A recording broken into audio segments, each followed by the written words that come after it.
ਸੋ writing task 1 ਜਿਹੜਾ ਆਪਾਂ ਅੱਜ ਕੀਤਾ ਸੀ, ਸੋ ਆ ਸੀਗਾ ਰਾਈਟਿੰਗ ਟਾਸਕ 1। ਵਿਜ਼ੀਬਲ ਹੈ ਸਾਰਿਆਂ ਨੂੰ? ਇੱਕ ਵਾਰ ਦੱਸੋ। Yes, हाँ sir. जी। ਓਕੇ, ਸੋ ਇਹ 'ਚ ਜੋ ਦੱਸਿਆ ਗਿਆ ਉਹ ਹੈ the graphs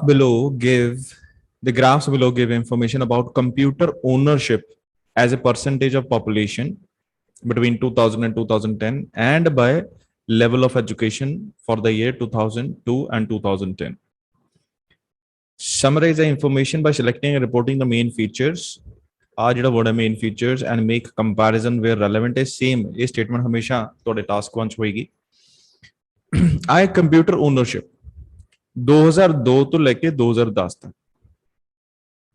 ਠੀਕ ਹੈ, 8 ਇਅਰਸ ਦਾ ਪੀਰੀਅਡ ਹੋ ਗਿਆ, 2 ਸਾਲ ਦਾ ਇੱਥੇ ਡਿਫਰੈਂਸ ਦਿੱਤਾ ਹੋਇਆ। ਇਹ ਕੰਪਿਊਟਰ ਓਨਰਸ਼ਿਪ ਹੈ, ਇਹ ਓਵਰਆਲ ਕੰਪਿਊਟਰ ਓਨਰਸ਼ਿਪ ਹੈ, ਮੀਨਸ ਇਹਦੀ ਕੋਈ ਕਲਾਸੀਫਿਕੇਸ਼ਨ ਨਹੀਂ ਹੈਗੀ ਐਜੂਕੇਸ਼ਨ ਲੈਵਲ ਤੇ ਜਾਂ ਕਿਸੇ ਵੀ ਤਰ੍ਹਾਂ। ਸੋ ਜਿੱਦਾਂ ਇੱਥੇ 55% ਹੈ, 2000 ਦੇ ਵਿੱਚ 55% ਜਿਹੜੇ ਹੈ ਲੋਕਾਂ ਕੋ ਜਾਂ ਸਟੂਡੈਂਟਸ ਕੋ ਜਾਂ ਲੋਕਾਂ ਕੋ ਪੋਪੂਲੇਸ਼ਨ ਕੋ, ਠੀਕ ਹੈ, ਕੰਪਿਊਟਰ ਸੀਗੇ। ਤੇ ਇਹ ਹਰ ਸਾਲ 5% ਇਨਕਰੀਜ਼ ਹੋ ਕੇ 75% ਤੱਕ ਪਹੁੰਚ ਜਾਂਦਾ ਹੈ ਕਿਸ ਸਾਲ? 2010 ਦੇ ਵਿੱਚ। ਸੋ ਆਪਾਂ ਇਸ ਇਨਕਰੀਜ਼ ਨੂੰ ਕੀ ਕਵਾਂਗੇ? ਇਸ ਇਨਕਰੀਜ਼ ਨੂੰ ਕੱਲ ਆਪਾਂ ਕੀਤਾ ਸੀਗਾ Steady increase, sir. ਹਾਂ ਬਿਲਕੁਲ, ਇਸ ਇਨਕਰੀਜ਼ ਨੂੰ ਆਪਾਂ ਕੱਲ ਜਿਹੜੇ ਟ੍ਰੈਂਡਸ ਕੀਤੇ ਸੀ ਉਹਦੇ ਵਿੱਚ ਆਪਾਂ ਦੇਖਿਆ ਸੀਗਾ ਵੋਕੈਬਲਰੀ ਜਿਹੜੀ ਉਹ ਆਪਾਂ ਕਿਹੜੀ ਵੋਕੈਬਲਰੀ ਕਿੱਥੇ ਯੂਜ਼ ਕਰਨੀ ਹੈ। ਇਸ ਇਨਕਰੀਜ਼ ਨੂੰ ਆਪਾਂ ਕਹਿੰਦੇ ਆ ਸਟੱਡੀ ਇਨਕਰੀਜ਼। ਅੱਛਾ, ਇੱਕ ਚੀਜ਼ ਹੋਰ ਯਾਦ ਰੱਖਣੀ ਹੈ, ਇਹ ਸਟੱਡੀ ਇਨਕਰੀਜ਼ ਤਾਂ ਹੈ, ਇਹ 55% ਤੋਂ ਕਿੰਨਾ ਹੋ ਗਿਆ 75%, ਇਹ ਸਟੱਡੀ ਇਨਕਰੀਜ਼ ਹੈ। ਇਸ ਤੋਂ ਇਲਾਵਾ ਜੇ ਆਪਾਂ ਸਟੱਡੀ ਇਨਕਰੀਜ਼ ਤੋਂ ਇਲਾਵਾ ਜੇ ਆਪਾਂ ਕੋਈ ਹੋਰ ਵਰਡ ਯੂਜ਼ ਕਰਨਾ ਹੋਵੇ ਤਾਂ ਆਪਾਂ ਸਿਗਨੀਫੀਕੈਂਟ ਇਨਕਰੀਜ਼ ਵੀ ਵਿੱਚ ਵਰਡ ਯੂਜ਼ ਕਰ ਸਕਦੇ ਹਾਂ, ਕਿਉਂਕਿ ਇਹ 8 ਈਅਰ ਪੀਰੀਅਡਸ ਦੇ ਵਿੱਚ ਜਿਹੜੀ ਪੋਪੂਲੇਸ਼ਨ ਹੈ ਉਹ 55% ਤੋਂ 75% ਹੋ ਜਾਂਦੀ ਹੈ ਜਿਨ੍ਹਾਂ ਕੋਲ ਕੰਪਿਊਟਰ ਹੈ। ਦਿਸ ਇਜ਼ ਵਨ ਥਿੰਗ, ਠੀਕ ਹੈ। ਤੇ ਜੇ ਆਪਾਂ ਇੱਧਰ ਦੇਖੀਏ computer ownership by education level from 2002 to 2010, so ਆ 2 ਇਅਰਸ ਦਾ ਡਾਟਾ ਦਿੱਤਾ ਹੋਇਆ 2002 ਤੇ 2010 ਦਾ। ਇਹਦੇ ਵਿੱਚ ਜੋ ਵੈਲਿਊਜ਼ ਹੈ ਜਾਂ ਜੋ ਸਾਡੇ ਕੋਲ ਕੈਟਾਗਰੀਜ਼ ਹੈਗੀਆਂ ਉਹ ਹੈ no high school diploma, high school graduate, college incomplete, bachelor's degree, post graduate degree. So ਇਹਦੇ ਵਿੱਚ ਜਿਹੜੀਆਂ ਵੈਲਿਊਜ਼ ਹੈ ਇੱਥੇ ਪਹਿਲਾਂ 15% ਸੀ, ਫਿਰ 40% ਹੋ ਗਿਆ। ਇਹ ਕਿੰਨਾ ਇਨਕਰੀਜ਼ ਹੋਇਆ? 25% ਦਾ ਇਨਕਰੀਜ਼ ਹੋਇਆ ਇੱਥੇ। ਇੱਥੇ ਆਪਾਂ ਦੇਖੀਏ ਇਹ ਸੀਗਾ 35%, ਇਹ ਹੋ ਗਿਆ 65%। ਸੋ ਇੱਥੇ ਕਿੰਨਾ ਪਰਸੈਂਟ ਦਾ ਇਨਕਰੀਜ਼ ਹੋਇਆ? 30% ਦਾ ਇਨਕਰੀਜ਼ ਹੋ ਗਿਆ। ਇਹ ਸੀਗਾ 50, ਇਹ ਹੋ ਗਿਆ 80। ਸੋ ਇੱਥੇ ਵੀ ਕਿੰਨੇ ਪਰਸੈਂਟ ਦਾ ਇਨਕਰੀਜ਼ ਹੋ ਗਿਆ? 30% ਦਾ ਇਨਕਰੀਜ਼ ਹੋ ਗਿਆ। ਇੱਥੇ ਸੀਗਾ 65 ਤੇ ਹੋ ਗਿਆ 85, ਤੇ ਇੱਥੇ ਕਿੰਨੇ ਪਰਸੈਂਟ ਦਾ ਇਨਕਰੀਜ਼ ਹੋਇਆ? 20% ਦਾ ਇਨਕਰੀਜ਼ ਹੋ ਗਿਆ। ਸੋ ਇਹਦੇ ਵਿੱਚ ਵੀ 70 ਤੋਂ 90 ਪਹੁੰਚ ਗਿਆ। ਸੋ ਦੈਟ ਮੀਨਸ ਇਹਦੇ ਵਿੱਚ ਵੀ ਕਿੰਨੇ ਪਰਸੈਂਟ ਦਾ ਇਨਕਰੀਜ਼ ਹੋਇਆ? 20% ਦਾ ਇਨਕਰੀਜ਼ ਹੋਇਆ। ਸੋ ਆਪਾਂ ਨੂੰ ਇਹ ਚੀਜ਼ ਪਤਾ ਲੱਗ ਗਈ ਇਹਦੇ ਵਿੱਚ ਆਹ ਤੇ ਆਹ ਵੈਲਿਊ ਸਿਮਿਲਰ ਹੈ, ਕਿਉਂਕਿ ਆ ਵੀ 30 ਹੈ ਤੇ ਆ ਵੀ 30 ਹੈ, ਤੇ ਇਹਦੇ ਵਿੱਚ 20 ਤੇ ਆ ਜਿਹੜਾ 20 ਹੈ ਵੀ ਸਿਮਿਲਰ ਹੈ, ਕਿਉਂਕਿ ਇਹਨਾਂ ਦੋਨਾਂ 'ਚ ਸੇਮ ਪਰਸੈਂਟੇਜ ਇਨਕਰੀਜ਼ ਹੋਈ ਹੈ। ਸੋ ਇੱਕ ਇਹ ਚੀਜ਼ ਹੋ ਗਈ ਜੋ ਆਪਾਂ ਸਿਮਿਲੈਰਿਟੀਜ਼ ਤੇ ਡਿਫਰੈਂਸਿਸ ਦੇਖ ਰਹੇ ਹਾਂ ਇਹਦੇ ਵਿੱਚ। ਇੱਕ ਚੀਜ਼ ਜੋ ਹੋਰ ਇੰਪੋਰਟੈਂਟ ਹੈ ਕਿ ਜਿਹੜੀ ਨੋ ਹਾਈ ਸਕੂਲ ਡਿਪਲੋਮਾ ਹੈ ਉਹ ਲੀਸਟ ਹੈ, ਮਤਲਬ ਨੋ ਹਾਈ ਸਕੂਲ ਡਿਪਲੋਮਾ ਵਾਲੇ ਜਿਹੜੇ ਪਰਸਨਸ ਹੈ ਉਹਨਾਂ ਕੋਲ ਸਭ ਤੋਂ ਘੱਟ ਓਨਰਸ਼ਿਪ ਹੈ, ਮੀਨਸ ਸਿਰਫ 40% ਜਾਂ ਇੱਥੇ ਸਿਰਫ 15% ਜਿਹੜੇ ਨੋ ਹਾਈ ਸਕੂਲ ਡਿਪਲੋਮਾ ਹੋਲਡਰਸ ਹੈ ਜਾਂ ਜਿਨ੍ਹਾਂ ਕੋਲ ਕੋਈ ਵੀ ਡਿਪਲੋਮਾ ਨਹੀਂ ਹੈ ਉਹਨਾਂ ਕੋਲ ਕੰਪਿਊਟਰਸ ਹੈ। ਤੇ ਹਾਈਐਸਟ ਜਿਹੜਾ ਹੈ ਉਹ ਹੈਗਾ ਪੋਸਟ ਗ੍ਰੈਜੂਏਟ ਡਿਗਰੀ, ਠੀਕ ਹੈ, ਇਸ ਤਰ੍ਹਾਂ ਵੈਲਿਊਜ਼ ਹੈ। ਤੇ ਸੋ ਇਹ ਕੰਪਿਊਟਰ ਓਨਰਸ਼ਿਪ ਕਿਹਦੇ ਬੇਸ ਤੇ ਹੈ? On the basis of education level. So high school graduate ਜਿਹੜੇ ਹੈ ਉਹਨਾਂ 'ਚ ਕਿੰਨੇ ਪਰਸੈਂਟ ਇਦਾਂ ਦੇ ਗ੍ਰੈਜੂਏਟਸ ਹੈ ਜਿਨ੍ਹਾਂ ਕੋਲ ਕੰਪਿਊਟਰ ਓਨਰਸ਼ਿਪ ਹੈ, ਠੀਕ ਹੈ। ਸੋ ਆਪਾਂ ਇਹ ਕਵਾਂਗੇ ਲੈਟਸ ਸਪੋਜ਼ ਜੇ 100 ਹਾਈ ਸਕੂਲ ਗ੍ਰੈਜੂਏਟ ਹੈ ਤਾਂ 2010 ਦੇ ਵਿੱਚ 65% ਹਾਈ ਸਕੂਲ ਗ੍ਰੈਜੂਏਟਸ ਕੋ ਕੰਪਿਊਟਰ ਓਨਰਸ਼ਿਪ ਸੀਗੀ, ਮਤਲਬ ਉਹਨਾਂ ਕੋ ਕੰਪਿਊਟਰਸ ਸੀਗੇ, ਪਰਸਨਲ ਕੰਪਿਊਟਰ, ਤੇ ਬਾਕੀਆਂ ਕੋ ਨਹੀਂ ਸੀਗੇ।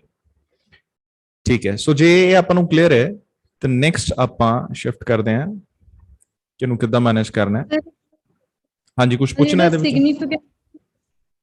ਸਰ ਸਿਗਨੀਫੀਕੈਂਟ ਤਾਂ ਹੁੰਦਾ ਨਾ ਜੇ ਉਹ ਬਾਅਦ ਵਿੱਚ ਰਿਕਵਰ ਨਾ ਕਰੇ। ਰਿਕਵਰ ਨਾ ਕਰੇ। ਸੋ ਰਿਕਵਰ ਵੀ ਬੇਸਿਕਲੀ ਉਹਦੇ ਵਿੱਚ ਪਹਿਲਾਂ ਡ੍ਰੌਪ ਹੋਣਾ। ਸਿਗਨੀਫੀਕੈਂਟ ਕੀ ਹੁੰਦਾ ਹੈ? ਜਿੱਥੇ ਬਹੁਤ ਜ਼ਿਆਦਾ ਇਨਕਰੀਜ਼ ਹੋ ਜਾਏ ਜਾਂ ਡਿਕਰੀਜ਼ ਹੋ ਜਾਏ। ਹਾਂਜੀ, ਠੀਕ ਹੈ, ਬਹੁਤ ਜ਼ਿਆਦਾ ਇਨਕਰੀਜ਼ ਹੋ ਜਾਏ ਜਾਂ ਡਿਕਰੀਜ਼ ਹੋ ਜਾਏ। ਸੋ ਇਦਾਂ ਨਾ ਸੋਚੋ ਕਿ ਇਹ ਜਿਹੜਾ ਇਨਕਰੀਜ਼ ਹੈ ਇਹ ਸਿਗਨੀਫੀਕੈਂਟ ਨਹੀਂ ਹੈ। ਸਟੱਡੀ ਦਾ ਆਪਾਂ ਮਤਲਬ ਸਮਝਦੇ ਪਹਿਲਾਂ ਕੀ ਹੈ। ਸਟੱਡੀ ਦਾ ਮਤਲਬ ਕੀ ਹੈ? ਕੰਟੀਨਿਊਸ। ਹਾਂਜੀ, ਠੀਕ ਹੈ, ਕੰਟੀਨਿਊਸ ਮਤਲਬ ਜਿਹਦੇ ਵਿੱਚ ਕੋਈ ਵੀ ਬ੍ਰੇਕ ਨਾ ਹੋਵੇ, ਕੋਈ ਵੀ ਖਾਸ ਫਲਕਚੁਏਸ਼ਨ ਜਾਂ ਅਪ ਐਂਡ ਡਾਊਨ ਨਾ ਹੋਵੇ। ਸਿਗਨੀਫੀਕੈਂਟ ਦਾ ਮਤਲਬ ਕੀ ਹੈ?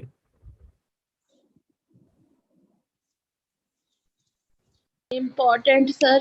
ਇੰਪੋਰਟੈਂਟ, ਬਟ ਇਸ ਕੇਸ ਦੇ ਵਿੱਚ ਆਪਾਂ ਕੀ ਕਵਾਂਗੇ? ਹਿਊਜ, ਜਿਹੜਾ ਨੋਟਿਸੇਬਲ ਹੋਵੇ। ਕੀ ਹੋਵੇ? ਨੋਟਿਸੇਬਲ। ਫॉर एग्जांपल ਜੇ ਮੈਂ ਕਹਾਂ ਕਿਸੇ ਕੰਟਰੀ ਦੇ ਵਿੱਚ ਲਿਟਰੇਸੀ ਲੈਵਲ, ਲਿਟਰੇਸੀ ਮਤਲਬ ਇਲਿਟਰੇਸੀ ਲੈਵਲ ਜਾਂ ਫਿਰ ਲਿਟਰੇਸੀ ਲੈਵਲ ਮਤਲਬ ਪੜ੍ਹੇ ਜਿਹੜੇ ਲੋਕ, ਪੜ੍ਹੇ ਲਿਖੇ ਲੋਕ ਹੈ ਜਾਂ ਫਿਰ ਜਿਹੜੇ ਅਨਪੜ੍ਹ ਲੋਕ ਹੈ 50% ਹੈ। ਜਿਹੜੇ ਅਨਪੜ੍ਹ ਲੋਕ ਹੈ ਜਾਂ ਲਿਟਰੇਸੀ ਲੈਵਲ ਜਿਹੜਾ ਹੈ ਨਾ 50% ਹੈ, ਮਤਲਬ 50% ਹੀ ਪੜ੍ਹੇ ਲਿਖੇ ਲੋਕ ਹੈ। ਤੇ ਮੈਂ ਉਸ ਤੋਂ ਬਾਅਦ ਕਹਾਂ 8 ਸਾਲਾਂ 'ਚ ਇਹ ਲਿਟਰੇਸੀ ਲੈਵਲ 80% ਹੋ ਗਿਆ। ਇਹਦਾ ਮਤਲਬ ਜਿਹੜੇ ਪੜ੍ਹੇ ਲਿਖੇ ਲੋਕ ਹੈ ਹੁਣ ਉਹ 80% ਹੈ, ਸਿਰਫ 20% ਪੜ੍ਹੇ ਲਿਖੇ ਲੋਕ। ਇਹਦਾ ਮਤਲਬ ਇਹ ਜਿਹੜਾ ਇਨਕਰੀਜ਼ ਹੈ ਨਾ ਲਿਟਰੇਸੀ ਰੇਟ ਦੇ ਵਿੱਚ, ਇਹ ਬਹੁਤ ਸਿਗਨੀਫੀਕੈਂਟ ਹੈ। 30% ਇਨਕਰੀਜ਼ ਵੈਰੀ ਸਿਗਨੀਫੀਕੈਂਟ। 50% ਤੋਂ ਸਿੱਧਾ 80। ਸਰ ਕਿੰਨੇ ਤੋਂ ਆਪਾਂ ਸਿਗਨੀਫੀਕੈਂਟ ਮੰਨਣਾ ਹੁੰਦਾ?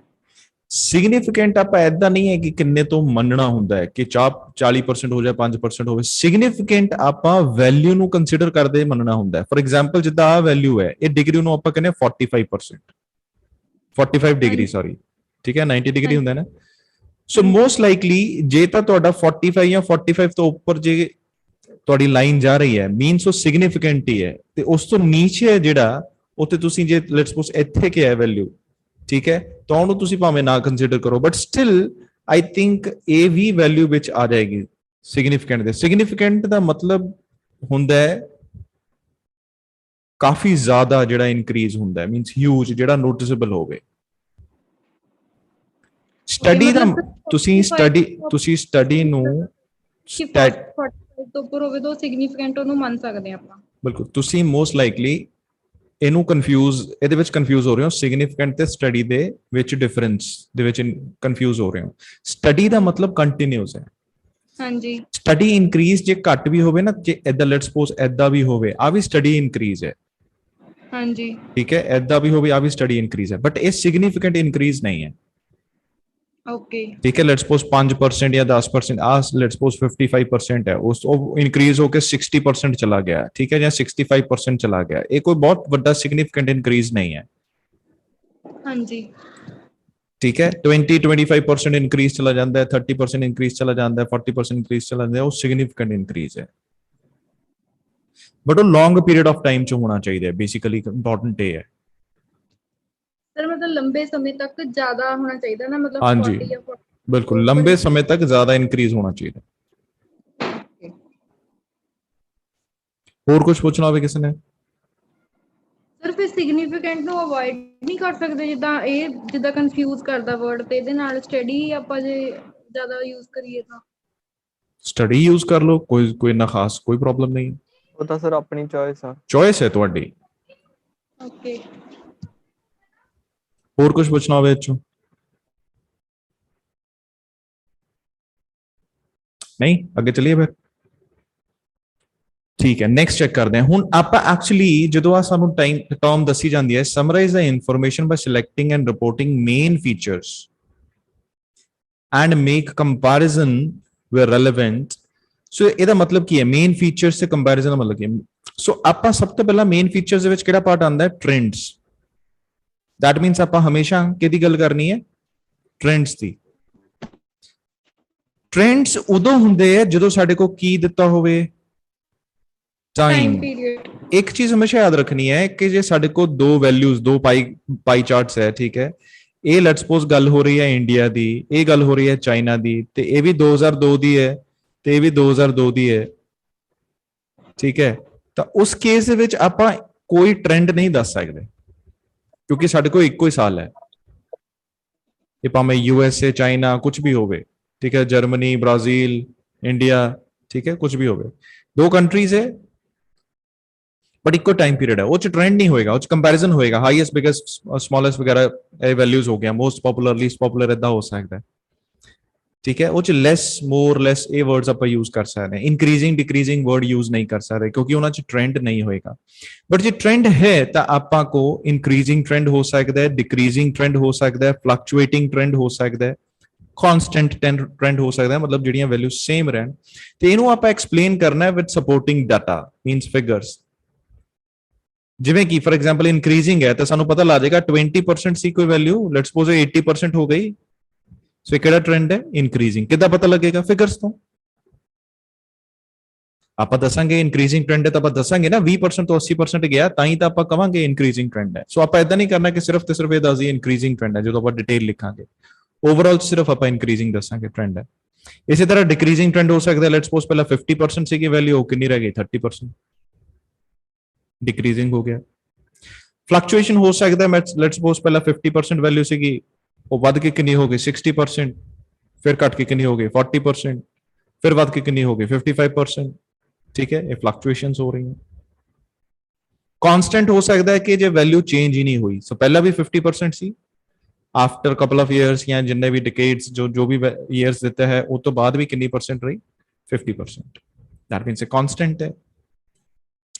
थोड़ा बहुत माइनर इंक्रीज डिक्रीज भी हो सकता है। सो ਇਹਦੇ ਵਿੱਚ ਹੁਣ इंक्रीज ਤੇ डिक्रीज ਹੋ ਗਿਆ, ਇਹਨਾਂ ਦੇ ਵਿੱਚ ਬਹੁਤ ਸਾਰੀ ਵੋਕੈਬਲਰੀ ਆ ਜਾਂਦੀ ਹੈ, ਜਿਵੇਂ ਕਿ ਡਰਾਮੈਟਿਕ, ਇਹ ਆਪਾਂ ਕੱਲ ਚੈੱਕ ਕੀਤਾ ਸੀ ਆਨਲਾਈਨ ਕਲਾਸ ਜਦੋਂ ਆਪਾਂ ਕੀਤੀ ਹੈ। ਡਰਾਮੈਟਿਕ ਕਿਤੇ ਵਰਡ ਯੂਜ਼ ਕਰਾਂਗੇ, ਕਿਤੇ ਸਿਗਨੀਫੀਕੈਂਟ ਵਰਡ ਯੂਜ਼ ਕਰਾਂਗੇ, ਠੀਕ ਹੈ। किसी जगह पे मिनिमल या स्मॉल, मिनिमल, स्लाइट, स्लाइट, ठीक है, ए वर्ड यूज कराएंगे। स्टडी यूज कराएंगे, ग्रेजुअल वर्ड यूज कर सकते हैं जगह पे, ठीक है, ग्रेजुअली या ग्रेजुअल, ये सेम चीज है इत्थे भी अप्लाई हो गया। नेक्स्ट जो पार्ट है, सो आप ट्रेंड्स तो दे नाल आप जो करना हुंदा है कंपैरिजन। सो कंपैरिजन मींस ਉਹ ਚ ਆਪਾਂ ਡਿਫਰੈਂਸਸ ਦੱਸਣੇ ਤੇ ਕੀ ਸਿਮਿਲੈਰਿਟੀਜ਼। ਫॉर एग्जांपल ਇਦਾਂ ਹੋ ਸਕਦਾ ਹੈ ਕਿ ਜੇ ਸਾਡੇ ਕੋਲ 4 ਵੈਲਿਊਜ਼ ਹੈ, ਉਹਨਾਂ ਚੋਂ 3 ਵੈਲਿਊਜ਼ ਇੱਕ ਤਰ੍ਹਾਂ ਦੀਆਂ ਹੈ ਤੇ ਇੱਕ ਵੈਲਿਊ ਡਿਫਰੈਂਟ ਹੈ। ਸੋ ਆ 3 ਸਿਮਿਲਰ ਹੋ ਗਏ ਤੇ ਆ ਵੈਲਿਊ ਕੀ ਹੋ ਗਈ? ਡਿਫਰੈਂਟ। ਆਪਾਂ ਉਹਨੂੰ ਹਾਈਲਾਈਟ ਕਰਨਾ ਹੈ। ਇਦਾਂ ਹੋ ਸਕਦਾ ਹੈ ਕਿ ਬਹੁਤ ਸਾਰੀਆਂ ਕੰਟਰੀਜ਼ ਹੈ, ठीक है, वो एक्सपेंडिचर कर दिया डिफरेंट चीजों ते, बट एक एक्सपेंडिचर इदां दा है जिहड़ा कि बहुत ही ज्यादा छोटा है या बहुत ज्यादा वड्डा है। ये भी आपां दसांगे। इहदे विच आपां कह सकदे show significant values including the highest and the lowest. Basically ये भी कंपैरिजन दे विच ही आ जांदा है पार्ट। डिफरेंसेस ते सिमिलरिटीज विच आपां कई बार ध्यान रखना हुंदा। लेट्स सपोज जे बहुत सारा डाटा दिता होया है, ठीक है, एक्सपोर्ट इंपोर्ट का डाटा दिता होया है, कई कंट्रीज का डाटा दिता होया है, बट एक कंट्री है इदां दी जिहदी बाकी सारे नालों फिगर्स या डाटा डिफरेंट है, ਉਹਨੂੰ ਆਪਾਂ ਹਾਈਲਾਈਟ ਕਰਾਂਗੇ। या सब तो ज्यादा है, मोस्ट लाइकली आता होएगा सब तो ज्यादा, या की होएगा? लोएस्ट। सो ये तीनों पोर्शंस ਨੂੰ ਆਪਾਂ ਕੰਬਾਈਨ ਕਰਕੇ ਆਪਣਾ ਆਨਸਰ ਲਿਖਣਾ ਹੈ। ਹੁਣ ਲਿਖਣਾ ਕਿੱਦਾਂ ਆਪਾਂ ਚੈੱਕ ਕਰਦੇ ਹਾਂ। ਸੋ ਆ ਕੁਐਸਚਨ ਸੀਗਾ ਜਿੱਦਾਂ ਕਿ ਮੈਂ ਐਕਸਪਲੇਨ ਕੀਤਾ ਹੈ। ਕੰਪਿਊਟਰ ਓਨਰਸ਼ਿਪ ਸੀਗੀ, ਇਹ ਓਵਰਆਲ ਓਨਰਸ਼ਿਪ ਹੈ ਜੋ ਕਿ 55% ਤੋਂ ਸਟੱਡੀ ਇਨਕਰੀਜ਼ ਹੁੰਦਾ ਹੈ, 75% ਤੱਕ ਪਹੁੰਚ ਜਾਂਦੀ ਹੈ 8 ਇਅਰਸ ਦੇ ਵਿੱਚ। ਤੇ ਗਵਲ ਟਾਈਮ ਪੀਰੀਅਡ ਵੀ ਇੱਥੇ ਵੈਸੇ ਦਿੱਤਾ ਹੋਇਆ ਹੈ, ਇੱਥੇ 2 ਇਅਰਸ ਦਿੱਤੇ ਹੋਏ ਆ ਤੇ ਬਟ ਇੱਥੇ ਕੰਪਿਊਟਰ ਓਨਰਸ਼ਿਪ ਕਿਤੇ ਬੇਸਡ ਤੇ ਦਿੱਤੀ ਹੋਈ ਹੈ ਐਜੂਕੇਸ਼ਨ ਲੈਵਲ ਤੇ, ਮਤਲਬ ਕੀ ਐਜੂਕੇਸ਼ਨ ਸੀ, ਕੀ ਕੁਆਲੀਫਿਕੇਸ਼ਨ ਸੀ ਲੋਕਾਂ ਦੀ, ਤੇ ਉਹ ਕਿੰਨੇ ਪਰਸੈਂਟ ਉਹ ਲੋਕ ਸੀਗੇ ਜਿਨ੍ਹਾਂ ਕੋਲ ਕੰਪਿਊਟਰ ਸੀਗਾ, ਪਰਸਨਲ ਕੰਪਿਊਟਰ। ਸਭ ਤੋਂ ਪਹਿਲਾਂ ਆਪਾਂ ਇਹ ਧਿਆਨ ਰੱਖਣਾ ਹੈ ਕਿ ਜਦੋਂ ਵੀ ਆਪਾਂ ਇਹਨੂੰ ਲਿਖਣਾ ਹੈ ਆਪਾਂ ਨੂੰ 4 ਪਾਰਟਸ ਡਿਵਾਈਡ ਕਰਾਂਗੇ। ਸਭ ਤੋਂ ਪਹਿਲਾਂ ਆਪਾਂ ਲਿਖਾਂਗੇ ਇੰਟਰੋਡਕਸ਼ਨ। ਇੰਟਰੋਡਕਸ਼ਨ ਚ ਪਤਾ ਆਪਾਂ ਇਸ ਕੁਐਸਚਨ ਦੀ ਪੈਰਾਫਰੇਜ਼ਿੰਗ ਕਰਨੀ। ਆਪਾਂ ਇੱਕ ਦੋ ਤਰ੍ਹਾਂ ਦੀਆਂ ਪੈਰਾਫਰੇਜ਼ਿੰਗ ਕਰਕੇ ਦੇਖਾਂਗੇ ਕਿ ਕੀ ਵੇਜ਼ ਹੈ ਇਹਦੀ ਆਪਾਂ ਪੈਰਾਫਰੇਜ਼ਿੰਗ ਕਰ ਸਕਦੇ ਹਾਂ ਕਿ ਆਪਾਂ ਇਹਦੇ ਸਿਨੋਨਿਮਸ ਲੈ ਕੇ ਇਹਨੂੰ ਚੇਂਜ ਕਰ ਲਈਏ ਜਾਂ ਇਹਦਾ ਸੈਂਟੈਂਸ ਬਦਲ ਕੇ ਹੀ ਇਹਨੂੰ ਚੇਂਜ ਕਰ ਲਈਏ ਦੋਨੋਂ ਤਰ੍ਹਾਂ ਹੋ ਸਕਦੀ ਹੈ ਸੋ ਪਹਿਲਾ ਹੋ ਗਿਆ ਇੰਟਰੋਡਕਸ਼ਨ ਸੋ ਇਹ ਜਿਹੜੀ ਇੰਟਰੋਡਕਸ਼ਨ ਸ਼ਾਰਪਲੀ ਦਾ ਜਿਹੜਾ ਹਾਂਜੀ ਸ਼ਾਰਪਲੀ ਦਾ ਸਿਨੋਨਿਮ ਡਰਾਮੈਟਿਕ ਹੋ ਸਕਦਾ ਡਰਾਮੈਟਿਕ ਹੋ ਸਕਦਾ ਬਿਲਕੁਲ ਓਕੇ ਤੇ ਉਸ ਤੋਂ ਬਾਅਦ ਆਪਾਂ ਲਿਖਾਂਗੇ body para 1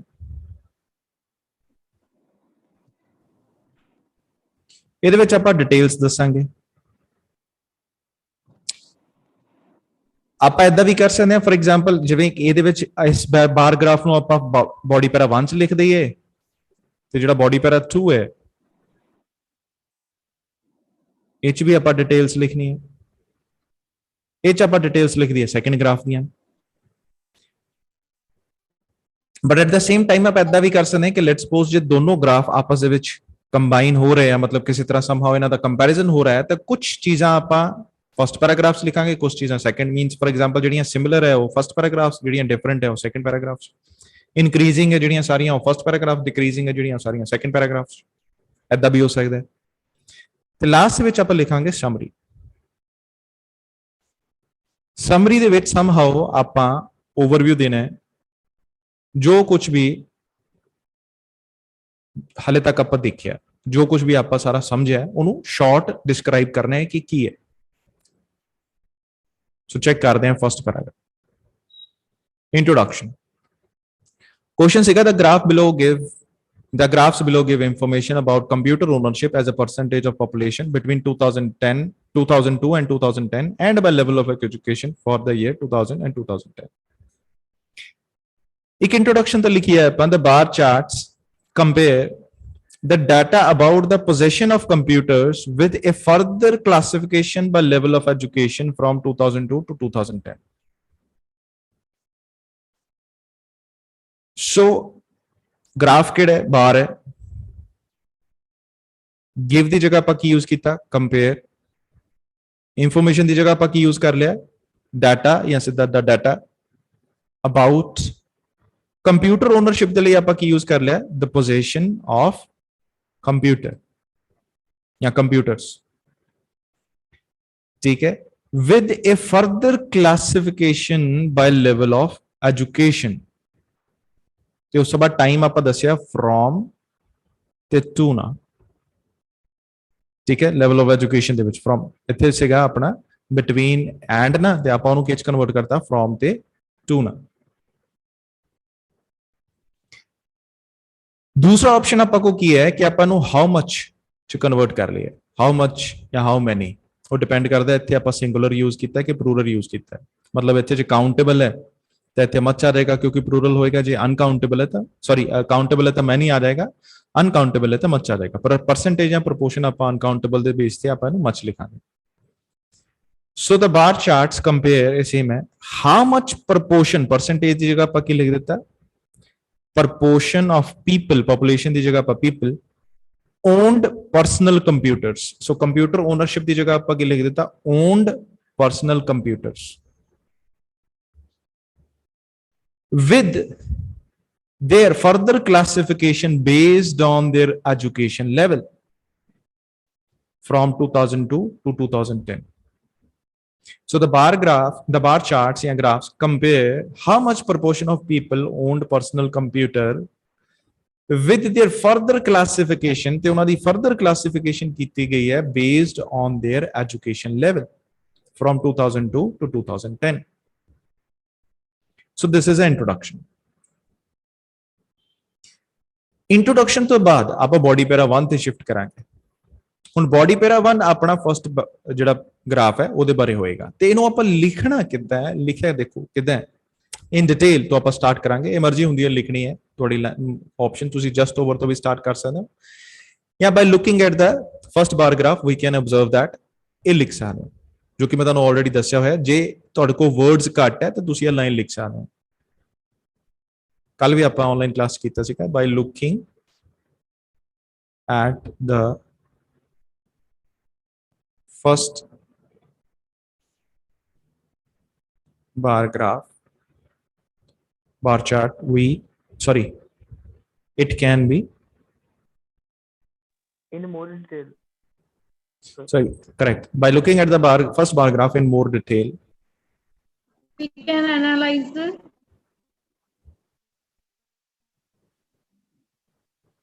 Detail, comma, it can be observed that,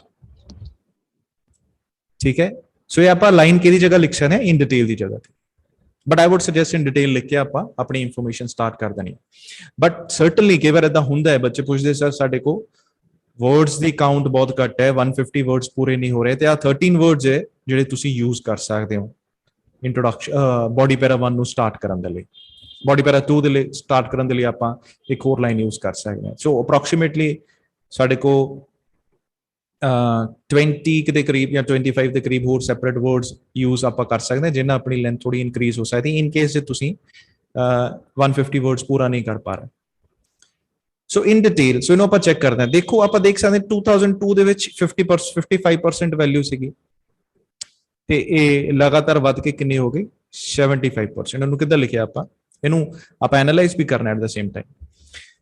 55% ਇੱਥੇ ਤੁਸੀਂ 55% ਵੀ ਲਿਖ ਸਕਦੇ ਆ, ਜਾਂ ਜਸਟ ਓਵਰ ਹਾਫ ਦ ਪੋਪੂਲੇਸ਼ਨ ਓਨਡ ਕੰਪਿਊਟਰਸ ਇਨ 2002 ਤੇ ਕੌਮਾ ਆਣਾ ਜਸਟ ਮਤਲਬ ਅੱਧੇ ਨਾਲੋਂ ਥੋੜੀ ਜ਼ਿਆਦਾ ਪੋਪੂਲੇਸ਼ਨ ਓਨ ਕਰਦੀ ਸੀ ਕੰਪਿਊਟਰ ਇਨ 2002। ਆਪਾਂ ਫਸਟ ਡਾਟਾ ਦੇਤਾ, ਸਟਾਰਟਿੰਗ ਹਮੇਸ਼ਾ ਪਹਿਲਾਂ ਫਸਟ ਡਾਟਾ ਦੇ ਦਿਓ, ਫਿਰ ਕੀ ਹੋਇਆ after which a steady and significant rise can be seen in the percentage of population that owned a computer over the period। सो मैं सीधे डिफाइन करता है कि एक स्टडी है, स्टडी मतलब ये लगातार इंक्रीज है, ये कोई भी चीज ऊपर नीचे नहीं हो रही, कितने नहीं रुकी, कुछ नहीं होया, ते सिग्निफिकेंट भी है, क्यों, क्योंकि काफी इंक्रीज हो गया। थोड़ा समझो मैं क्या कह रहा हूं। So after which a steady and significant rise can be seen in the percentage of population। So percentage of population ਦੇ ਵਿੱਚ significant ਤੇ steady rise ਹੋਇਆ ਹੈ ਜਿਹੜੇ ਕੀ own ਕਰਦੇ ਸੀ a computer over the period। By 2010 3 out of 4 people had a home computer। ਹੁਣ 3 out of 4 ਕੀ ਹੁੰਦਾ ਹੈ? 3 out of 4 ਯਾਦ ਰੱਖੋ ਕਿੰਨਾ ਪਰਸੈਂਟ ਹੁੰਦਾ ਹੈ? 75%। Good evening Jasmeet. 75%। सो ਆਪਾਂ ਕੁਝ ਯਾਦ ਰੱਖਣਾ ਹੈ, ਫਿਫਥ ਵੈਲਿਊ ਜਿਹੜੀ ਹੁੰਦੀ ਹੈ, ਇੱਕ ਹੁੰਦਾ 5, ਇਹਨੂੰ ਆਪਾਂ ਕਹਿੰਦੇ ਆ 5, ਇਹਨੂੰ ਕਹਿੰਦੇ ਆ ਫਿਫਥ। ਇਹ ਕੀ ਹੁੰਦਾ ਹੈ? ਫਿਫਥ, ਜਾਂ ਇਹਨੂੰ ਅ ਫਿਫਥ ਕਹਿੰਦੇ ਆ ਆਪਾਂ, ਸਮਝ ਰਹੇ ਹੋ? ਇਹਦਾ ਮਤਲਬ ਹੁੰਦਾ 5 ਨਾਲ ਡਿਵਾਈਡ ਕਰਨਾ। ਫਿਫਥ ਜਿਹਨੂੰ ਆਪਾਂ ਕਹਿੰਦੇ ਆ ਪੰਜਵਾਂ ਹਿੱਸਾ, ਉਹ 20% ਹੁੰਦਾ ਹੈ, ਸਮਝ ਰਹੇ ਹੋ? ਇਸੇ ਤਰ੍ਹਾਂ ਜੇ 1/4 ਆਪਾਂ ਕਹੀਏ, ਸੌਰੀ, ਉਹ 25% ਹੁੰਦਾ ਹੈ। ਹੁਣ ਜੇ ਆਪਾਂ 3/4 ਕਰ ਦਾਂਗੇ, 3/4 ਕਰ ਲਵਾਂਗੇ, ਮਤਲਬ 1/4 plus 1/4 plus 1/4, ਇਹ 3/4 ਹੋ ਗਿਆ ਨਾ। ਆ ਵੀ 4th, ਆ ਵੀ 4th, ਆ ਵੀ 4th, ਇਹ ਵੀ 25, ਇਹ ਵੀ 25, ਇਹ ਵੀ 25, ਤਾਂ 3/4 ਹੋ ਜਾਏਗਾ। ਇਸ ਕਰਕੇ ਆਪਾਂ ਇਹਨੂੰ ਕੀ ਕਹਿੰਦੇ ਆ 75%। ਸੋ ਇਹਨੂੰ ਆਪਾਂ ਇਹ ਵੀ ਕਹਿ ਸਕਦੇ ਆ 4 ਚੋਂ 3%। सो 75% ਨੂੰ ਆਪਾਂ ਲਿਖ ਦਿੱਤਾ 4 ਚੋਂ 3% को होम कंप्यूटर सेगा या पर्सनल कंप्यूटर सेगा, आपका होम कंप्यूटर दी जगह। So this was all about it. So starting से लिखिया कि आपका इतना परसेंट सी, फिर स्टडी ते एक सिग्निफिकेंट इंक्रीज होया, इंक्रीज देखा जा सकता है, कैन बी सीन, ठीक है, can be observed, seen, noticed in the percentage of population that own computer over the period. ते 2010 ਦੇ ਵਿੱਚ 3 out of 4 people had a home computer। सो ये साडा फर्स्ट पार्ट कंप्लीट हो गया। आई होप तुहानू क्लियर हो गया। ਇਹ ਚ ਪਹਿਲਾਂ ਕੋਈ ਡਾਊਟ ਹੈ ਤਾਂ ਪੁੱਛ ਲਓ।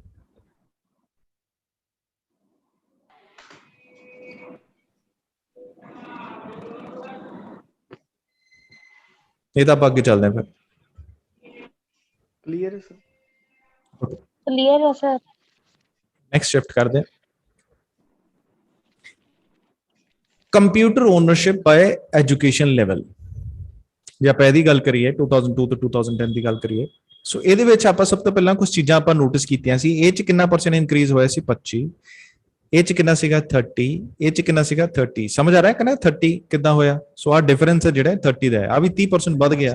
सो आ 20% इंक्रीज होया सी, आ भी 20% इंक्रीज होया सी, आ दोनों सेम सीगे, ठीक है, आ दोनों सेम सीगे,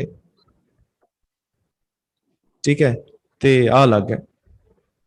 आप स्टार्ट कर दें। An analyzation of the data by level of education shows that जे ਆਪਾਂ ਡਾਟਾ ਨੂੰ ਐਨਾਲਾਈਜ਼ ਕਰੀਏ ਲੈਵਲ ਆਫ ਐਜੂਕੇਸ਼ਨ ਦੇ ਬੇਸ ਤੇ ਤਾਂ ਪਤਾ ਲੱਗਦਾ ਹੈ, ਤਾਂ ਸਾਨੂੰ ਇਹ ਸ਼ੋ ਹੁੰਦਾ ਹੈ ਕਿ ਇਨ 2002 ਦੇ ਵਿੱਚ ਸੋ ਵੈਲਿਊ 2002 ਦੀ ਹੈ, ਗ੍ਰੇ ਵਾਲੀ ਬਲੈਕ ਵਾਲੀ 2010 ਦੀ ਹੈ। Only about 50% of those who did not finish high school had a computer. ਤੇ ਕੌਮ ਆਣਾ, sorry. But this figure had tripled by 2010. ਇੱਥੇ had ਦੇ ਨਾਲ verb ਦੀ third form ਆ ਜਾਏਗੀ, had become 3 times ਜਾਂ 3-fold, ਏਦਾਂ ਵੀ ਲਿਖ ਸਕਦੇ ਹੋ, ਬਟ ਇਹ ਟਾਈਮ ਨੂੰ ਆਪਾਂ ਨੂੰ ਕਿੱਦਾਂ ਲਿਖਣਾ ਪਏਗਾ, by 2010। ਇਹ ਕਿਹੜਾ ਟੈਂਸ ਹੈ, ਪਾਸਟ ਪਰਫੈਕਟ। ਸੋ ਸਭ ਤੋਂ ਪਹਿਲਾਂ ਆਪਾਂ ਇਹ ਦੱਸਣਾ ਹੈ ਕਿ 15% ਸੀ ਤੇ 25% ਵੱਧ ਕੇ ਕਿੰਨੀ ਹੋ ਗਈ ਹੈ, 40, ਠੀਕ ਹੈ। So a data, an analyzation of the data by level of education shows that in 2002 only around 15% of those who did not finish high school, क्योंकि इतने no high school diploma है, so जिन्होंने high school diploma नहीं कीता सी या जिन्होंने high school नहीं finish कीता, had a computer, उन्होंने को computer सी, but ये जड़ी figure है ये 3 गुना हो चुकी सी 2010 तक, ये complete हो गया। ਸਰ ਟ੍ਰਿਪਲਡ ਕੀ ਹੁੰਦਾ? 3 गुना, ट्रिपल्ड भी हो सकता है, थ्राइस भी हो सकता है, 3 times भी हो सकता है, बट ਉਹਦੇ ਲਈ ਫਿਰ ਆਪਾਂ had become 3 times ਲਿਖਣਾ ਪਏਗਾ, had become thrice।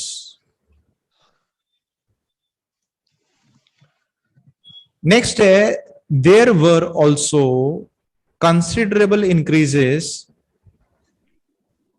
for those, ਇੱਕ ਮਿੰਟ ਦੱਸਿਓ 3 ਗੁਣਾ ਮਤਲਬ ਕਿੱਦਾਂ, ਇਹਦਾ ਕੀ ਮਤਲਬ ਹੈ 3 ਗੁਣਾ ਦਾ? ਇੱਥੇ ਆਲਮੋਸਟ ਲਿਖਣਾ ਚਾਹੀਦਾ, ਸੌਰੀ,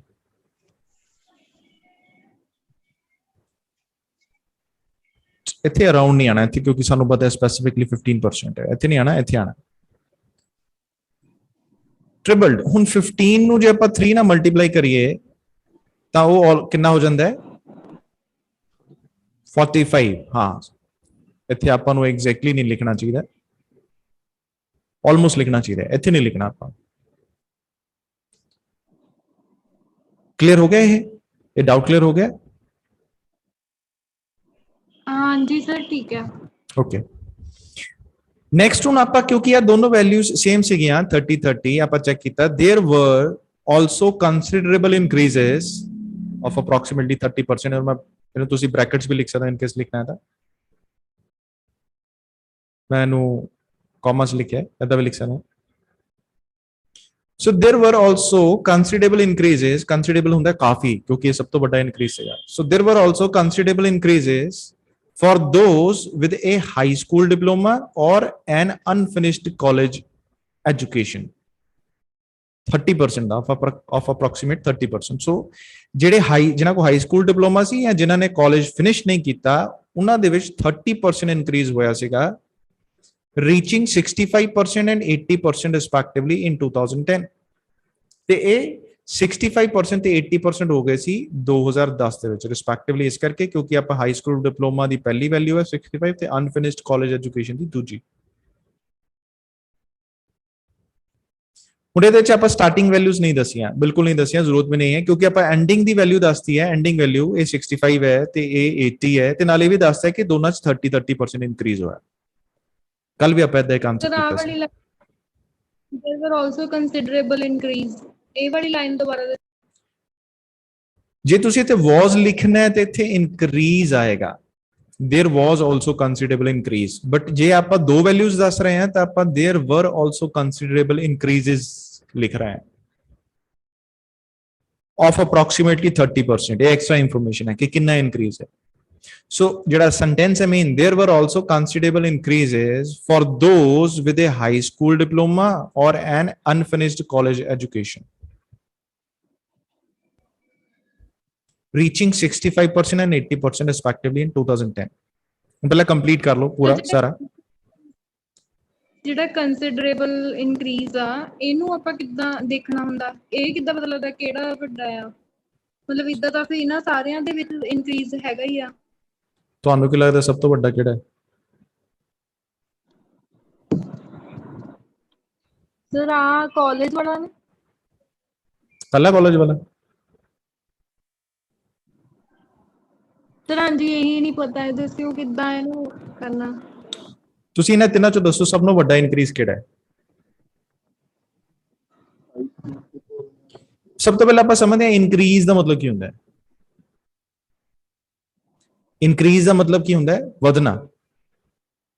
ਠੀਕ ਹੈ, ਸੋ ਆ ਜਿਹੜੀ ਵੈਲਿਊ ਹੈ, ਫॉर एग्जांपल ਜੇ ਮੈਂ ਆ ਕਹਾਂ 35% ਹੈ, 65% ਹੈ, ਜਾਂ ਆ ਵੈਲਿਊ ਹੈ, ਜਾਂ ਆ ਵੈਲਿਊ ਹੈ, ਸੋ ਇਹ ਇਨਕਰੀਜ਼ ਨਹੀਂ ਹੈ। ਇਨਕਰੀਜ਼ ਹੁੰਦਾ ਹੈ ਫਸਟ ਵੈਲਿਊ ਨੂੰ ਜਦੋਂ ਆਪਾਂ ਲਾਸਟ ਵੈਲਿਊ ਨਾਲ ਕੰਪੇਅਰ ਕਰੀਏ, ਮੀਨਸ ਇਸ ਡਿਫਰੈਂਸ ਨੂੰ ਆਪਾਂ ਇਨਕਰੀਜ਼ ਕਰਨਾ ਹੈ। ਸਮਝ ਰਹੇ ਹੋ? ਜਿਵੇਂ ਇੱਥੇ 30% ਇਨਕਰੀਜ਼ ਹੋਇਆ, ਇੱਥੇ 20% ਇਨਕਰੀਜ਼ ਹੋਇਆ, 20 ਇੱਥੇ 25। ਤੁਹਾਨੂੰ ਇਹ ਤਿੰਨਾਂ ਚੋਂ ਕਿਹੜੀ ਵੈਲਿਊ ਲੱਗਦੀ ਹੈ, ਜਾਂ ਇਹਨਾਂ ਸਾਰਿਆਂ ਚੋਂ ਕਿਹੜੀ ਵੈਲਿਊ ਲੱਗਦੀ ਹੈ ਜਿਹੜੀ ਸਭ ਤੋਂ ਜ਼ਿਆਦਾ ਇਨਕਰੀਜ਼ ਹੈ, ਜਿਹਦੇ ਵਿੱਚ ਸਭ ਤੋਂ ਜ਼ਿਆਦਾ ਇਨਕਰੀਜ਼ ਹੈ? ਮਤਲਬ ਟਰਾਈ ਕਰੋ, ਆਨਸਰ ਦਿਓ।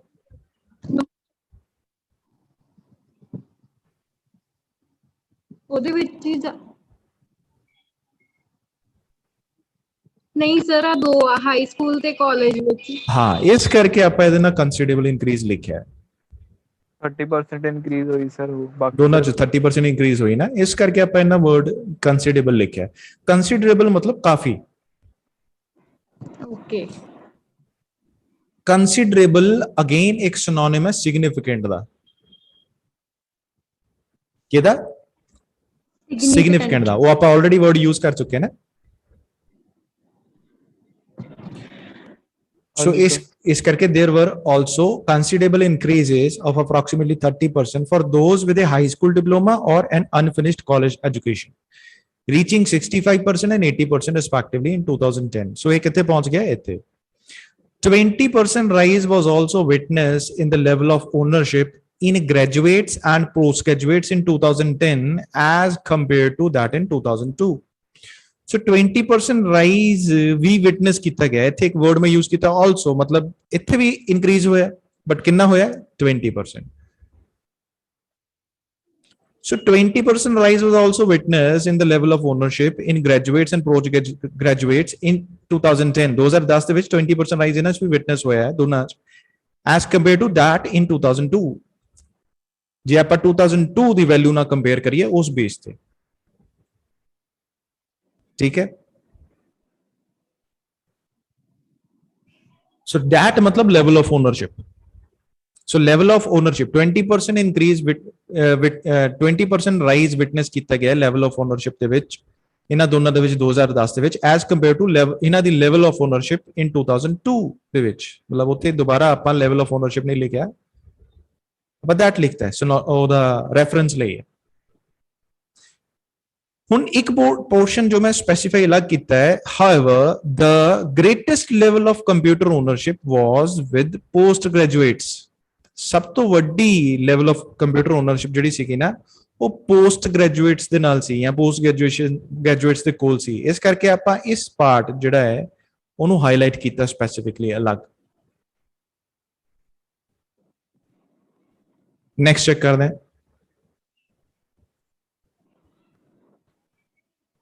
Overall, in the given decade, a substantial growth has been witnessed in computer ownership in general and across all educational levels.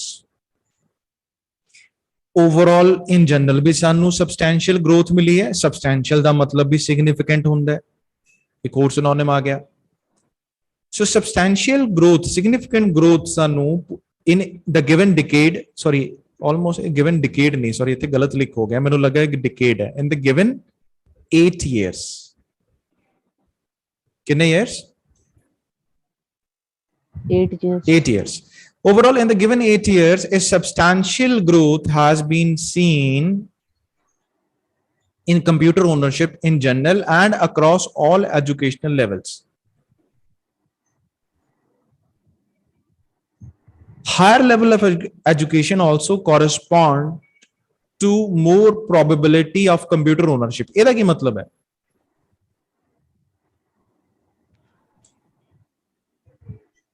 ਇੱਕ ਤਾਂ 8 ਸਾਲਾਂ ਦੇ ਵਿੱਚ ਬਹੁਤ ਸਾਰੀ ਗਰੋਥ ਦੇਖਣ ਨੂੰ ਮਿਲੀ ਕੰਪਿਊਟਰ ਓਨਰਸ਼ਿਪ ਦੇ ਵਿੱਚ ਇਨ ਜਨਰਲ, ਮਤਲਬ ਓਵਰਆਲ ਆ ਜਿਹੜੀ ਇਨ ਜਨਰਲ ਹੈ, ਤੇ and across all education level, ਸਾਰੇ ਐਜੂਕੇਸ਼ਨ ਲੈਵਲਸ ਦੇ ਵਿੱਚ ਵੀ ਸਾਨੂੰ ਗਰੋਥ ਦੇਖਣ ਨੂੰ ਮਿਲੀ। ਇਹ ਕੰਬਾਈਨ ਹੋ ਗਿਆ, ਇਹ ਆਪਾਂ ਦੱਸਿਆ ਓਵਰਆਲ ਟ੍ਰੈਂਡ, ਇਹਦਾ ਵੀ ਟ੍ਰੈਂਡ ਤੇ ਇਹਦਾ ਵੀ ਟ੍ਰੈਂਡ ਇਨਕਰੀਜ਼ਿੰਗ ਹੈ ਸਾਰਿਆਂ 'ਚ।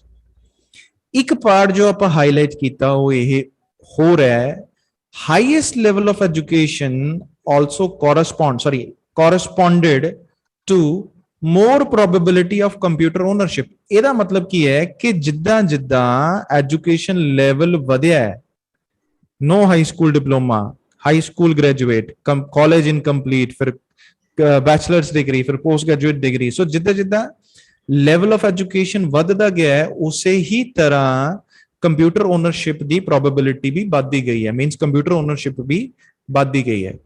ਸੋ ਦਿਸ ਵਾਸ ਦਾ ਸੈਕੰਡ ਟ੍ਰੈਂਡ। ਇਹਦਾ ਮਤਲਬ ਇਹ ਚ ਸਾਨੂੰ ਪਤਾ ਲੱਗਦਾ ਹੈ ਕਿ ਜਿਹੜੇ ਸਭ ਤੋਂ ਘੱਟ ਪੜ੍ਹੇ ਹੈ ਉਹਨਾਂ ਦੀ ਕੰਪਿਊਟਰ ਓਨਰਸ਼ਿਪ ਕੀ ਹੈ, ਲੀਸਟ, ਤੇ ਜਿਹੜੇ ਸਭ ਤੋਂ ਜ਼ਿਆਦਾ ਪੜ੍ਹੇ ਹੈ ਉਹਨਾਂ ਦੀ ਕੰਪਿਊਟਰ ਓਨਰਸ਼ਿਪ ਕੀ ਹੈ, ਹਾਈਐਸਟ। ਇਹ ਜਿਹੜਾ ਪਾਥ ਹੈ, ਸੋ ਇਹ ਜਿਹੜਾ ਪਾਥ ਹੈ ਇਹਦੇ ਵਿੱਚ ਕਵਰ ਹੋ ਜਾਂਦਾ ਹੈ। Higher level of education also corresponded to more probability of computer ownership. ਕੀ ਕਲੀਅਰ ਹੋਇਆ? ਹਾਂਜੀ ਸਰ। ਇਹ ਚ ਪੁੱਛੋ ਜੇ ਕੁਝ ਪੁੱਛਣਾ ਤਾਂ।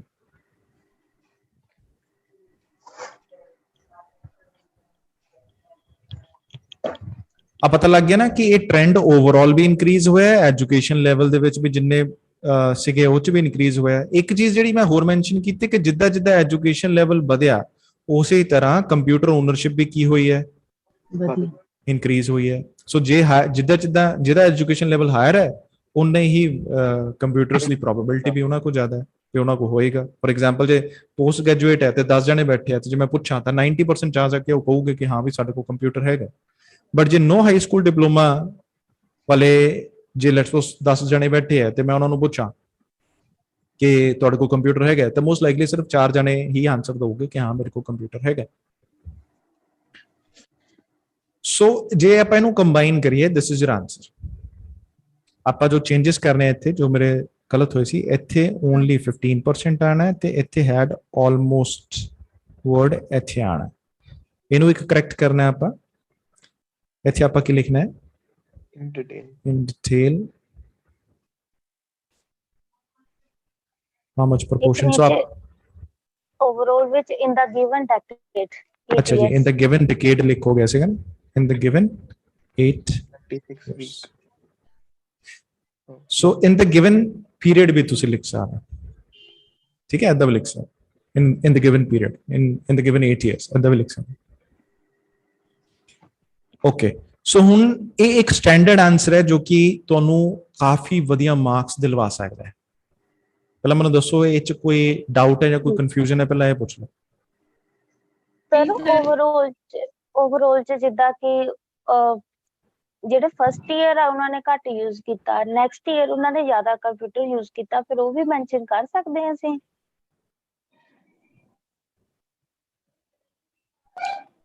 ਤੁਸੀਂ ਇਸ ਡਾਟਾ ਨੂੰ ਕਹਿ ਰਹੇ ਹੋ? ਹਾਂਜੀ, ਨਹੀਂ ਆ ਸਰ ਸੈਕਿੰਡ ਵਾਲਾ ਜਿਹੜੇ ਐਜੂਕੇਸ਼ਨ ਲੈਵਲ ਦੇ ਬੇਸਡ ਤੇ ਆ। ਇਧਰਲੀ ਸਾਈਡ ਕਿਹੜਾ ਕਹਿ ਰਹੇ ਹੋ? ਆ ਕਹਿ ਰਹੇ ਹੋ? ਹਾਂਜੀ ਸਰ, ਇਹੀ ਕਹਿੰਦੇ ਵਾਲਾ। ਮੈਨੂੰ ਇੱਕ ਵਾਰ ਫਿਰ ਕਲੀਅਰ ਕਰੋ ਤੁਸੀਂ ਮੈਨੂੰ ਕੁਐਰੀ। ਸਰ ਜਿੱਦਾਂ ਨਾ ਕਿ 2002 ਦੇ ਵਿੱਚ ਸਾਰਿਆਂ ਨੇ ਘੱਟ ਯੂਜ਼ ਕੀਤਾ, 2010 ਵਿੱਚ ਜ਼ਿਆਦਾ ਯੂਜ਼ ਕੀਤਾ। ਹਾਂਜੀ ਬਿਲਕੁਲ ਸਹੀ ਹੈ। ਫਿਰ ਇਹ ਵੀ ਮੈਂਸ਼ਨ ਕਰ ਸਕਦੇ ਹਾਂ? ਬਿਲਕੁਲ, ਇਹ ਆ ਗਿਆ ਆਪਣਾ ਇੱਥੇ।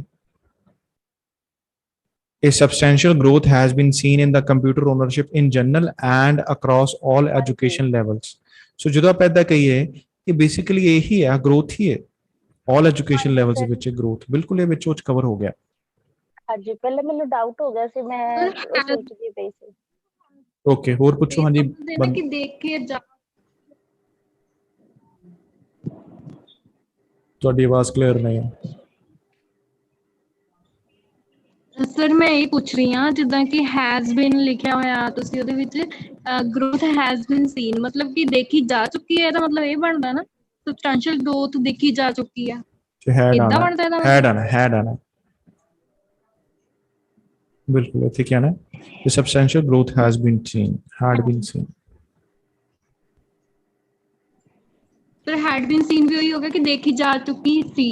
ਹਾਂਜੀ ਬਿਲਕੁਲ, ਇੱਥੇ ਤੁਸੀਂ was ਵੀ ਲਿਖ ਸਕਦੇ ਹੋ ਕਿਉਂਕਿ ਆਪਾਂ ਬਿਲਕੁਲ was seen, okay it would be better ਜੇ ਆਪਾਂ ਇੱਥੇ was seen ਲਿਖੀਏ।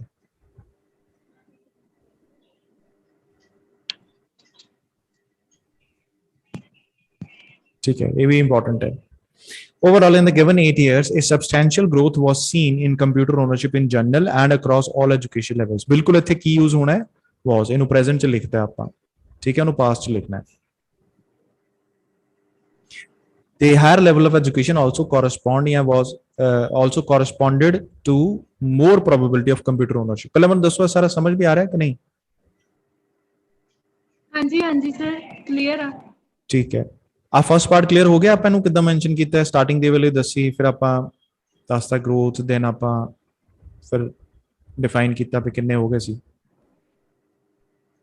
ਹਾਂਜੀ ਹਾਂਜੀ ਬੰਦਾ ਕਲੀਅਰ ਹੋਇਆ ਜਿਹੜਾ ਮੈਂ ਤੁਹਾਨੂੰ ਦੱਸਿਆ ਸੀ ਕਿ ਕਿੱਦਾਂ ਲਿਖਣਾ ਹੈ? ਹਾਂਜੀ ਸਰ ਹੋ ਗਿਆ। ਓਕੇ ਠੀਕ ਹੈ, ਕੁਝ ਹੋਰ ਪੁੱਛਣਾ ਹੈ ਪੁੱਛੋ। ਇਹ ਤੁਹਾਡਾ ਸਟੈਂਡਰਡ ਆਨਸਰ ਹੈ ਜੇ ਤੁਸੀਂ ਵਧੀਆ ਮਾਰਕਸ ਲੈਣੇ ਆ ਅੱਜ ਦਾ ਜਿਹੜਾ ਟਾਸਕ ਸੀ ਉਹਦੇ ਵਿੱਚ। ਸਰ ਇਹ ਟਾਸਕ ਗਰੁੱਪ 'ਚ ਪਾ ਦੂੰਗੇ?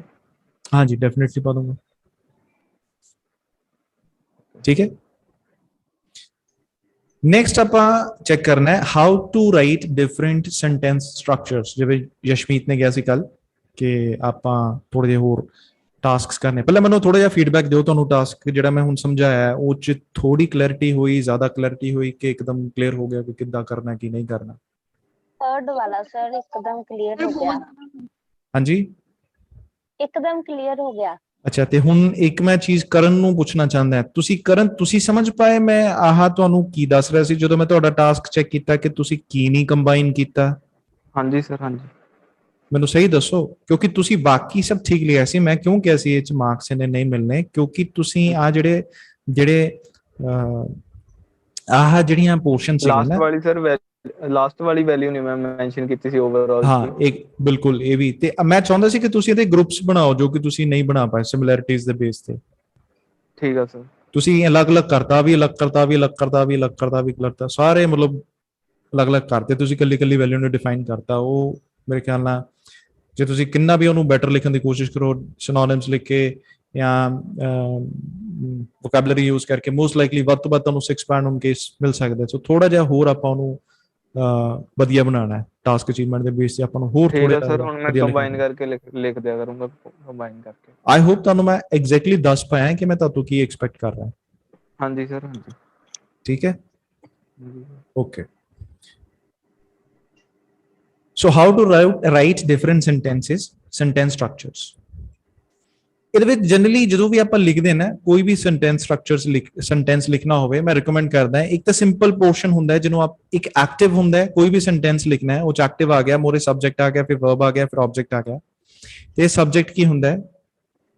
ਡੂਅਰ। ਦੂਸਰਾ ਪਾਰਟ ਆਪਾਂ ਕੀ ਲਿਖ ਦਿੰਦੇ ਆ? ਪੈਸਿਵ। ਉਹ ਚ ਵੀ ਸਬਜੈਕਟ ਵਰਬ ਆਬਜੈਕਟ ਹੁੰਦਾ ਹੈ। ਜਨਰਲੀ ਆ ਜਿਹੜਾ ਆਬਜੈਕਟ ਹੈ ਉਹਨੂੰ ਆਪਾਂ ਸਬਜੈਕਟ ਬਣਾ ਦਈਦਾ ਤੇ ਜਿਹੜਾ ਸਬਜੈਕਟ ਹੈ ਉਹਨੂੰ ਆਪਾਂ ਆਬਜੈਕਟ ਬਣਾ ਦਈਦਾ।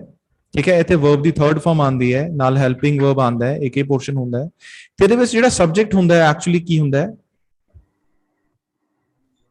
ਰਿਸੀਵਰ, ਤੇ ਡੂਅਰ ਵਿੱਚ ਚਲਾ ਜਾਂਦਾ ਹੈ। एग्जाम्पल के तौर पर जे मैं कमा 50 tons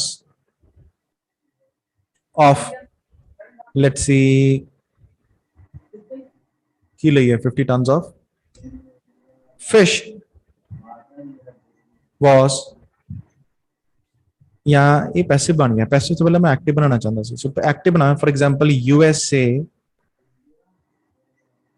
imported 50 tons of fish from Canada. So this ਜਿਹੜਾ subject ਹੈ ਇੱਥੇ ਆਪਾਂ time ਵੀ ਲਿਖਾਂਗੇ, let's suppose in 2010 ਸਮਝ ਆ ਰਿਹਾ ਮੈਂ sentence ਜੋ ਲਿਖ ਰਿਹਾ? ਸੋ ਇਹ 'ਚ ਜਿਹੜੀ verb ਆਪਾਂ ਲਿਖੀ ਹੈ ਉਹ ਲਿਖੀ ਹੈ imported। ਸੋ USA ਸਾਡਾ ਸਬਜੈਕਟ ਹੋ ਗਿਆ ਜਿਹਦੇ ਵਿੱਚ ਉਹ ਡੂਅਰ ਹੈ ਕਿਉਂਕਿ ਉਹ ਕੰਮ ਕਰਨ ਵਾਲਾ ਹੈ, ਤੇ ਆਬਜੈਕਟ ਜਿਹੜਾ ਹੋ ਗਿਆ ਉਹ 50 ਟਨ ਆਫ ਫਿਸ਼ ਹੈ। ਕੀ ਖਰੀਦਿਆ, ਠੀਕ ਹੈ, ਆਬਜੈਕਟ ਕੀ ਹੁੰਦਾ ਹੈ, what, ਕੀ ਖਰੀਦਿਆ, ਡਾਇਰੈਕਟ ਆਬਜੈਕਟ। ਪਹਿਲਾਂ ਆਹ ਟਾਸਕ ਸਮਝਾ ਕੇ ਹਟਿਆ, ਉਹਦੀਆਂ ਹੀ ਬਣਾ ਕੇ ਦੱਸ ਦੋ ਅਲੱਗ-ਅਲੱਗ ਲਾਈਨਸ। ਆਪਾਂ ਕਰਦੇ ਹਾਂ, ਪਹਿਲਾਂ ਸਮਝ ਤਾਂ ਲਓ ਮੈਂ ਕੀ ਦੱਸ ਰਿਹਾ, ਉਹ ਵੀ ਕਰ ਲੈਂਦੇ ਆਪਾਂ। USA imported 50 tons of fish from Canada in 2010। USA ਜਿਹੜਾ ਸਾਡਾ ਸਬਜੈਕਟ ਹੈ ਇਹ ਡੂਅਰ ਹੋ ਗਿਆ। ਹੁਣ ਜੇ ਆਪਾਂ ਇਹਨੂੰ ਲਿਖਣਾ ਹੋਵੇ ਆਪਾਂ ਇਦਾਂ ਵੀ ਲਿਖ ਸਕਦੇ ਹਾਂ 50 tons of fish was, ਇੱਥੇ ਕੀ ਆ ਗਿਆ, was imported by the USA, ठीक है, from Canada in 2010। क्या क्लियर हो रहा है कि नहीं? Yes sir. ठीक है, एक सेंटेंस आप देर तो लिख सकते हैं। देर तो कितना लिखता है, देर वर 50 tons of fish, there were 50 tons of fish, ठीक है, there was 50 tons of fish and there were 50 tons of fish ਇੱਥੇ, okay, were 50 tons of fish which was imported, which were imported by the USA from Canada in 2010। सो इत्थे ਆਪਾਂ were लिखांगे कोई fish ਆਪਾਂ as a plural consider कर रहे हैं, ठीक है। फिश सिंगुलर भी ਹੁੰਦਾ ਹੈ, प्लूरल भी ਹੁੰਦਾ ਹੈ, डिपेंड करता है कि ਆਪਾਂ ਉਹਦੇ ਨਾਲ वर्ब ਕਿਹੜੀ यूज ਕੀਤੀ ਹੈ, सिंगुलर यूज ਕੀਤੀ ਹੈ ਕਿ प्लूरल यूज ਕੀਤੀ है। 50 टन सर, फिर फिश ज्यादा होगी, फिर हाँ बिल्कुल 50 टन्स, ठीक है। सो इन दैट केस ਹੁਣ ਲੈਟਸ ਸੀ, ਮੈਂ ਹੁਣ ਤੁਹਾਤੋਂ ਆ ਇੱਕ ਗ੍ਰਾਫ ਹੈ, ਹੁਣ ਕਿ ਤੁਸੀਂ ਵੀ ਆਨਸਰ ਦੇਣਾ ਹੈ। So export of fish from Canada to USA, export of fish from Canada तो एक्सपोर्ट किया है USA तक, मतलब USA ਨੂੰ, ठीक है, USA ने बेसिकली एक्सपोर्ट किया है, सॉरी इंपोर्ट किया है कनाडा तो।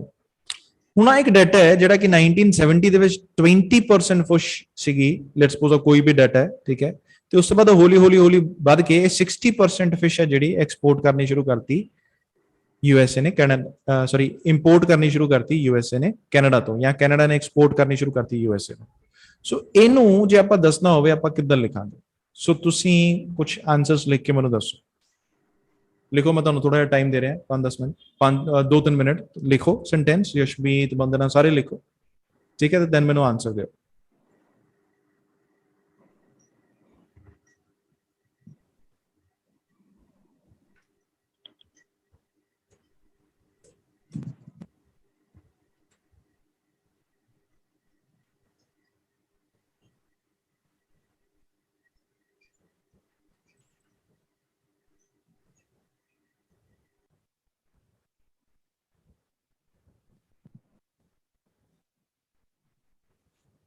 सर ओके, दसो क्या आंसर है?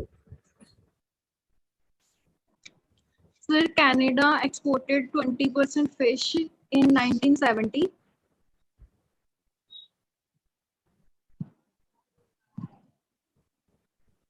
हेलो, हाँ जी सर सुनी मेरी बात? हाँ जी बिल्कुल सुन रही है, मैं लिख रहा हूँ। Okay, fish in 1970 and this percentage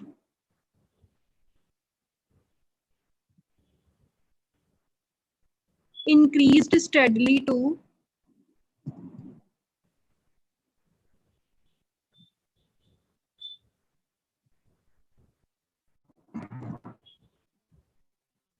2010। हाँ जी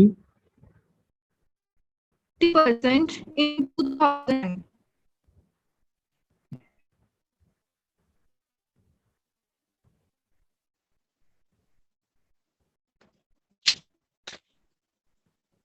ਹੋਰ ਤਰ੍ਹਾਂ ਹੁਣ ਸੈਂਟੈਂਸ ਲਿਖੋ। ਸਰ ਹੋਰ ਬਣਾਉਣਾ? ਹਾਂਜੀ, ਹੋਰ ਵੀ ਕੋਈ ਦੱਸੋ answer. Sir, Karan? in the year 1970,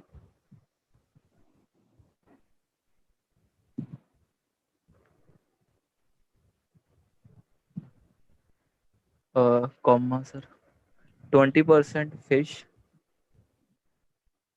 were exported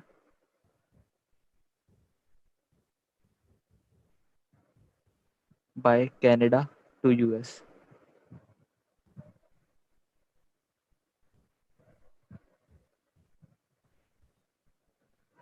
ठीक है, ओके, सो ये पैसिव सेंटेंस हुआ है। 20% फिश वर एक्सपोर्टेड बाय हाँ जी सर। कनाडा। ठीक है, बिल्कुल सही सेंटेंस। सो ये पैसिव है। आ एक्टिव सेगा, कनाडा एक्सपोर्टेड 20% फिश। हाँ जी सर, उन्हें एक्टिव बनाता था पहले। बिल्कुल, डेफिनेटली आ सेंटेंस की है, पैसिव है। और कोई सेंटेंस बनाओ। Very good. सर मैं बनावा एक। हाँ जी, डेफिनेटली बनाओ जी। There was 20% of fish. There were would be better. 20% हाँ जी, there were fish 20% of fish which was received by USA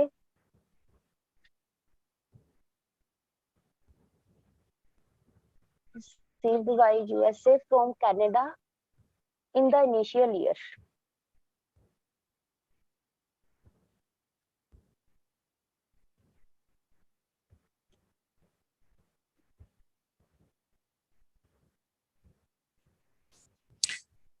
ਤੁਸੀਂ ਐਕਚੁਅਲੀ ਨਾ ਤਿੰਨੋਂ ਸੈਂਟੈਂਸਸ ਲਿਖ ਦਿੱਤੇ ਹੈ। ਇਹ देयर ਵਾਲਾ ਸੈਂਟੈਂਸ ਹੋ ਗਿਆ।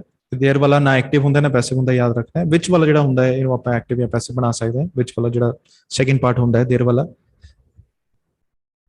ਕਈ ਵਾਰ ਸਟੂਡੈਂਟਸ ਤੇ ਵਿੱਚ ਨਹੀਂ ਲਿਖ ਪਾਉਂਦੇ। ਉਹ ਤਾਂ ਤੁਹਾਨੂੰ ਪਤਾ ਹੈ, ਮੈਂ ਕਾਫੀ ਵਾਰ ਤੁਹਾਡੀਆਂ ਮਿਸਟੇਕਸ ਕੱਢੀਆਂ ਹੈ। ਉਹ ਇਦਾਂ ਲਿਖ ਦਿੰਦੇ देयर वर 20% ਫਿਸ਼ ਵਰ ਰਿਸੀਵਡ ਬਾਈ USA। ਸੋ ਉਹ ਐਕਚੁਅਲੀ ਵਿੱਚ ਮਤਲਬ ਉਹਦਾ ਉਹ ਹੀ ਨਹੀਂ ਸਮਝ ਪਾਉਂਦੇ ਕਿ ਇੱਥੇ ਸੈਂਟੈਂਸ ਖਤਮ ਹੋ ਗਿਆ ਵਾਲਾ, ਮਤਲਬ ਜਿਹੜਾ ਕਲੌਜ਼ ਹੈ, ਫਸਟ ਕਲੌਜ਼ ਹੈ ਉਹ ਖਤਮ ਹੋ ਗਿਆ ਤੇ ਨੈਕਸਟ ਜਿਹੜਾ ਐਡਜੈਕਟਿਵ ਕਲੌਜ਼ ਹੈ ਜਾਂ ਰਿਲੇਟਿਵ ਕਲੌਜ਼ ਹੈ ਉਹ ਅਲੱਗ ਹੈ। ਇਹਦੀ ਰੈਫਰੈਂਸ ਯੂਜ਼ ਕਰਨੀ ਹੈ ਫਿਸ਼ ਦੀ, ਕਿਉਂਕਿ ਆ ਜਿਹੜਾ 20% ਫਿਸ਼ ਹੈ, ਸੋ देयर वर 20% ਫਿਸ਼, ਸੋ ਆ 20% ਫਿਸ਼ ਐਕਚੁਅਲੀ ਇਹਦਾ ਪ੍ਰੈਡੀਕੇਟ ਹੈ, ਨਾ ਕਿ ਇਹਦਾ ਸਬਜੈਕਟ ਹੈ। ਸੋ ਵਰ ਰਿਸੀਵਡ ਦਾ ਸਬਜੈਕਟ ਨਹੀਂ ਬਣ ਸਕਦਾ ਹੈ।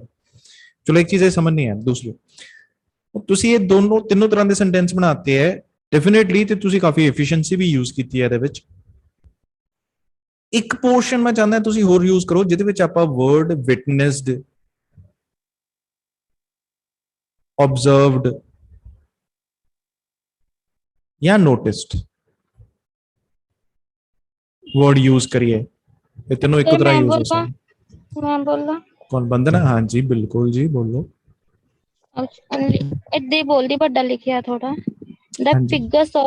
figures of imported fish to USA from Canada was 20% in 1970 and this sir इत्थे की बोला this figure या सीधा this had reached This figure had reached to 60% till this proportion this proportion had reached to 60% till 2010। ठीक है, भी सही है, बट ਇਹਦੇ ਵਿੱਚ ਇਦਾਂ ਵੀ ਇੱਕ ਮਿੰਟ ਇਦਾਂ ਵੀ ਲਿਖ ਸਕਦੇ ਨਾਲ interestingly 10% rise was noticed in the exported fish in every decade। ਠੀਕ ਹੈ, ਠੀਕ ਹੈ। ਬਟ ਇਹਦੇ ਵਿੱਚ ਵਿਟਨੈਸ, ਆਬਜ਼ਰਵਡ ਤੇ ਨੋਟਿਸ ਨਹੀਂ ਆਇਆ। ਸੋ ਕੋਈ ਹੋਰ ਸੈਂਟੈਂਸ ਬਣਾਓ ਜੇ ਨੋਟਿਸ ਬੋਲੀ ਹੈ ਮੈਂ ਲਾਸਟ ਵਾਲੀ 10%। ਹਾਂ ਠੀਕ ਹੈ, 5% ਸੌਰੀ 10% increase was noticed। ਹਾਂਜੀ ਬਿਲਕੁਲ ਠੀਕ ਹੈ, ਕਰੈਕਟ, ਬਿਲਕੁਲ ਸਹੀ ਹੈ। ਹੁਣ ਇਹ ਜਿੱਦਾਂ ਹੁਣ ਮੋਨਿਕਾ ਨੇ ਪੁੱਛਿਆ ਸੀ ਸਰ, ਆਪਾਂ ਜਿਹੜਾ ਪਿਛਲਾ ਡਾਟਾ ਉਹ ਚ ਆਪਾਂ ਇਹ ਸੈਂਟੈਂਸ ਯੂਜ਼ ਕਰਦੇ ਹਾਂ ਜਾਂ ਉਹਨੂੰ ਆਪਾਂ ਯੂਜ਼ ਕਰਦੇ ਹਾਂ। ਮੇਰੇ ਕੋਲ ਹੋਰ ਵੀ ਚੀਜ਼ਾਂ ਹੈਗੀਆਂ, ਆਪਾਂ ਮੈਂ ਸਲਾਈਡਸ ਦੀਆਂ ਬਣਾਈਆਂ ਹੋਈਆਂ ਸੀ ਆਲਰੇਡੀ। ਤੇ ਬਟ ਜਿਹੜਾ ਉਹ ਵੀ ਡਾਟਾ ਆਪਾਂ ਚੈੱਕ ਕਰੀਏ, ਕੀ ਸੀਗਾ? ਕੰਪਿਊਟਰ ਓਨਰਸ਼ਿਪ ਸੀ। ਹਾਂ, computer ownership C. Let's suppose 2000 ਸੀ, 2010 ਸੀ। ਇਹ ਵੀ ਉਸੇ ਤਰ੍ਹਾਂ ਹੀ ਹੈ, ਇੱਕ ਤਰ੍ਹਾਂ 8 ਇਅਰਸ ਦਾ ਪੀਰੀਅਡ ਹੈ ਜਾਂ ਜਿੰਨਾ ਵੀ ਹੈ। ਉਹ ਚ ਵੀ ਆਪਾਂ ਐਕਟਿਵ ਸੈਂਟੈਂਸ ਵੀ ਲਿਖਾ ਸਕਦੇ ਹਾਂ, ਪੈਸਿਵ ਸੈਂਟੈਂਸ ਵੀ ਬਣਾ ਸਕਦੇ ਹਾਂ, ਦੇਰ ਵਾਲਾ ਸੈਂਟੈਂਸ ਵੀ ਬਣਾ ਸਕਦੇ ਹਾਂ, ਵਿਟਨੈਸਡ ਵਾਲਾ ਸੈਂਟੈਂਸ ਵੀ ਬਣਾ ਸਕਦੇ ਹਾਂ। ਲੈਟਸ ਸੀ, ਪਹਿਲਾਂ ਆਪਾਂ ਆਹ ਜਿਹੜਾ ਹੈ ਇਹਦੇ ਹੋਰ ਵੇਰੀਏਸ਼ਨਸ ਇੱਕ ਵਾਰ ਚੈੱਕ ਕਰੀਏ। ਜਿਵੇਂ ਕਿ ਮੈਂ ਇੱਥੇ 4 ਸੈਂਟੈਂਸਸ ਬਣਾਇਆ ਤੇ ਹੋਰ ਵੀ ਤਰੀਕੇ ਹੈਗੇ ਆ, ਤੇ ਫਿਰ ਆਪਾਂ ਉਹ ਵੀ ਦੇਖਦੇ ਹਾਂ ਕਿ ਪਿਛਲੇ ਵਾਲਾ part. The fish import by USA from Canada increased significantly from 20% in 1970 to 60% in 2010. ਇੱਥੇ ਆਪਾਂ steadily word भी use कर सकते हैं, steadily and significantly word combine करके भी use कर सकते हैं. सो इत्थे मैं जो टर्म लिख रहा है वो मेरा मेन सेंटेंस है, मेरा मेन सब्जेक्ट है फिश इंपोर्ट ते जिहड़ी वर्ब है वो की है इंक्रीज्ड, ये वर्ब दी सेकंड फॉर्म है. ठीक है, बाय यूएसए फ्रॉम कनाडा, ये पीछे भी लिख सकता. So the fish import increased significantly by USA from Canada from 20% in 2017 to 60% in 2010. एक सेंटेंस है. There was a significant increase in the fish export from 20% in 2000 from 20% to 60%. ਇੱਥੇ ਆਪਾਂ from ਤੇ to ਨੂੰ ਅਲੱਗ ਕਰ ਦਿੱਤਾ ਹੈ, percentage ਨੂੰ ਤੇ time ਨੂੰ ਅਲੱਗ ਕਰ ਦਿੱਤਾ ਹੈ, ਤੇ ਉਹਨੂੰ ਆਪਾਂ ਡਿਫਾਈਨ ਕਰ ਲਿਆ between ਤੇ and ਨਾ. ਤੇ ਸੈਂਟੈਂਸ ਜਿਹੜਾ ਆਪਾਂ ਬਣਾਇਆ ਉਹ ਕਿੱਦਾਂ ਬਣਾਇਆ, देयर ਨਾਲ. ਹਾਲਾਂਕਿ ਪਿਛਲੇ ਜਿਹੜੇ ਤੁਸੀਂ ਸੈਂਟੈਂਸ ਬਣਾਇਆ ਬਹੁਤ ਵਧੀਆ ਬਣਾਇਆ. ਇਹ ਤਾਂ ਮੈਂ ਉਦਾਂ ਇਨ ਜਨਰਲ ਦੱਸ ਰਿਹਾ ਕਿ ਆਪਾਂ देयर ਤੋਂ ਬਣਾ ਸਕਦੇ ਹਾਂ, ਇਦਾਂ ਬਣਾ ਸਕਦੇ ਹਾਂ, ਆਪਾਂ ਇਦਾਂ ਵੀ ਲਿਖ ਸਕਦੇ ਹਾਂ 40 years period experienced a significant rise of 40% in the fish export from Canada to the USA, reaching 60% in 2010.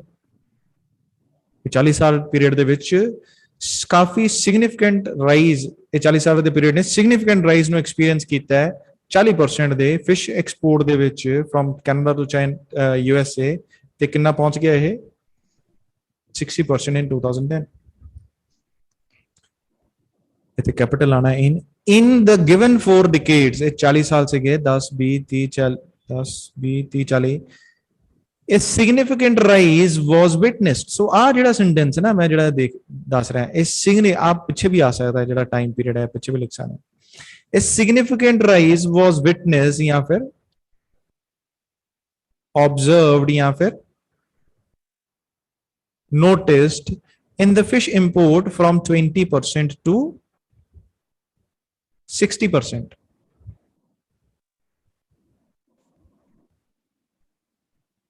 क्या समझ आ रहा है कि नहीं? ਸਰ ਇਹ ਦੁਬਾਰਾ ਦੱਸਿਓ, ਕਿਹੜੇ ਵਾਲਾ? ਆਹੀ ਲਾਸਟ ਵਾਲਾ.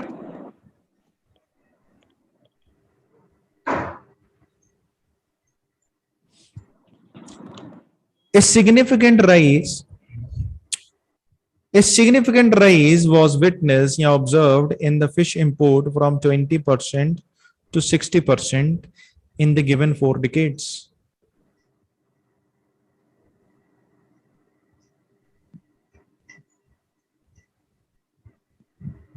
ਇੱਥੇ ਆਪਾਂ ਸਪੈਸੀਫਿਕਲੀ ਦੱਸ ਵੀ ਸਕਦੇ ਹਾਂ, a significant rise of 40% was witnessed, ਜਾਂ ਆਪਾਂ ਸਿੱਧਾ ਵੀ ਲਿਖ ਸਕਦੇ ਹਾਂ 20 ਜਾਂ 40% rise was witnessed in the fish import from this to this.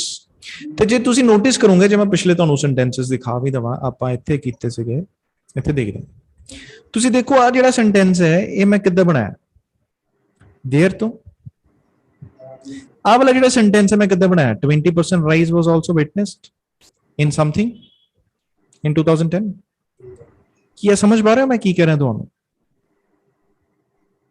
Sir ਜਦੋਂ ਆਪਾਂ ਫਿਰ ਨਾਲ ਈਅਰ ਮੈਂਸ਼ਨ ਕਰਨੀ ਆ 1970 to 2000 ਇਦਾਂ ਕੁਝ ਲਿਖਣਾ, ਈਅਰ ਇਦਾਂ ਲਿਖਣੇ ਆ ਕਿ 40 ਜਾਂ ਫਿਰ ਇਦਾਂ ਲਿਖ ਸਕਦੇ ਆ ਥਰੂ ਆਊਟ ਦਾ ਪੀਰੀਅਡ 40% ਰਾਈਜ਼. ਉਹ ਡਿਪੈਂਡ ਕਰਦਾ ਹੈ. ਫॉर ਐਗਜ਼ਾਮਪਲ ਜਦੋਂ ਤੁਸੀਂ ਲਿਖਿਆ 20% rise was witness in the fish import from Canada to USA in ਇੱਥੇ 4 decades, ਥਰੂ ਆਊਟ ਸਰ ਬਿਲਕੁਲ ਥਰੂ ਆਊਟ ਦਾ ਪੀਰੀਅਡ ਵੀ ਲਿਖ ਸਕਦੇ ਹਾਂ, ਥਰੂ ਆਊਟ ਦਾ ਪੀਰੀਅਡ ਇਨ 4 decades, ਜਾਂ ਆਪਾਂ ਲਿਖ ਸਕਦੇ ਹਾਂ ਬਾਈ या इन लास्ट ईयर लिख दो 2010, ठीक है। Okay, 20% rise was witnessed in the fish import from Canada to fish import by USA from Canada in 2010. Sir ਮਤਲਬ ਕਿ ਜਿਹੜਾ ਤੁਸੀਂ in 2010 ਲਿਖਿਆ ਮਤਲਬ ਉਹਨੂੰ ਆਪਾਂ ਥਰੂ ਆਊਟ ਦਾ ਪੀਰੀਅਡ ਵੀ ਬੋਲ ਸਕਦੇ ਹਾਂ ਹਨਾ ਕਹਿ ਸਕਦੇ ਸਾਰੇ ਹਾਂ। ਜੇ ਤੁਸੀਂ ਹਾਂ ਓਵਰਆਲ ਜੇ ਤੁਸੀਂ ਦੱਸਣਾ ਹੈ ਬਿਲਕੁਲ ਇੱਥੇ ਜੇ ਆਪਾਂ ਟਾਈਮ ਪੀਰੀਅਡ ਨੂੰ ਸਟਾਰਟਿੰਗ ਤੋਂ ਐਂਡ ਤੱਕ ਡਿਫਾਈਨ ਕਰੀਏ ਜ਼ਿਆਦਾ ਬੈਟਰ ਹੈ। ਇਹਨੂੰ ਆਪਾਂ ਥਰੂ ਆਊਟ ਦਾ ਗਿਵਨ ਪੀਰੀਅਡ ਵੀ ਕਹਿ ਸਕਦੇ ਹਾਂ, ਓਕੇ ਬਟ ਇਹ ਡਿਪੈਂਡ ਕਰਦਾ ਹੈ ਆਪਣਾ, ਨਹੀਂ ਲਿਖਣਾ ਇਹ ਡਿਪੈਂਡ ਕਰਦਾ ਹੈ ਕਿ ਆਪਣਾ ਆਪਾਂ ਏਦਾਂ ਇਨਕਰੀਜ਼ ਲਿਖ ਕਿੱਥੇ ਤੋਂ ਕਿੱਥੇ ਤੱਕ ਹੈ। ਓਕੇ ਜੇ ਆਪਾਂ 2000 ਨਹੀਂ ਲਿਖਣਾ ਮਤਲਬ ਈਅਰ ਕੋਈ ਮੈਂਸ਼ਨ ਨਹੀਂ ਕਰਨਾ ਫਿਰ ਆਪਾਂ ਏਦਾਂ ਦੱਸ ਸਕਦੇ ਨਾ 1970 to 2010। ਕਰੈਕਟ, ਟਾਈਮ ਪੀਰੀਅਡ ਆਪਾਂ ਮੈਂਸ਼ਨ ਕਰ ਸਕਦੇ ਹਾਂ। ਕਈ ਵਾਰ ਆਪਾਂ ਟਾਈਮ ਪੀਰੀਅਡ ਨੂੰ ਕਈ ਤਰ੍ਹਾਂ ਡਿਵਾਈਡ ਕੀਤਾ ਹੁੰਦਾ ਹੈ। ਫॉर ਐਗਜ਼ਾਮਪਲ ਲੈਟਸ ਸਪੋਜ਼ ਜੇ ਇੱਥੇ ਤੱਕ ਇਨਕਰੀਜ਼, ਤੁਸੀਂ ਆਪਣਾ ਮਾਈਕ ਬੰਦ ਕਰੋ। ਯਸ਼ਮੀਤ ਆਈ ਥਿੰਕ ਯਸ਼ਮੀਤ ਦਾ ਸ਼ਾਇਦ ਮਾਈਕ ਇਹ ਕਰਕੇ ਦਿਖੋ। ਓਕੇ ਸੋ ਜਦੋਂ ਆਪਾਂ ਇਹਨੂੰ ਡਿਫਾਈਨ ਕਰੀਏ ਲੈਟਸ ਸੀ ਕਿ ਇਧਰੋਂ ਡਿਕਰੀਜ਼ ਹੋ ਰਿਹਾ ਸੀ, ਇਧਰੋਂ ਇਨਕਰੀਜ਼ ਹੋਇਆ। ਸੋ ਆਪਾਂ ਗੱਲ ਕਰ ਰਹੇ ਹਾਂ ਇਨਕਰੀਜ਼ ਦੀ, ਤਾਂ ਫਿਰ ਆਪਾਂ ਨੂੰ ਆਹ ਟਾਈਮ ਪੀਰੀਅਡ ਦੱਸਣ ਦੀ ਲੋੜ ਹੈ। ਇੱਥੇ ਮੈਂ ਕਈ ਤਰ੍ਹਾਂ ਟਰਮ ਯੂਜ਼ ਕਰ ਸਕਦਾ। ਮੈਂ ਕਰ ਸਕਦਾ in the second half of the given period,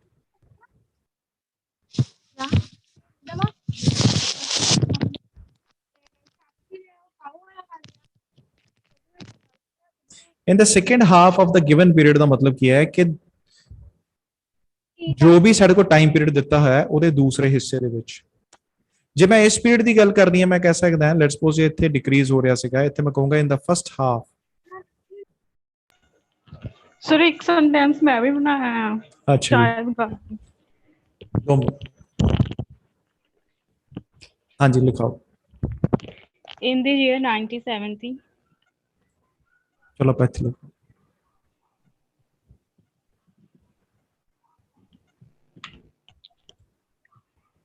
,20% fish were imported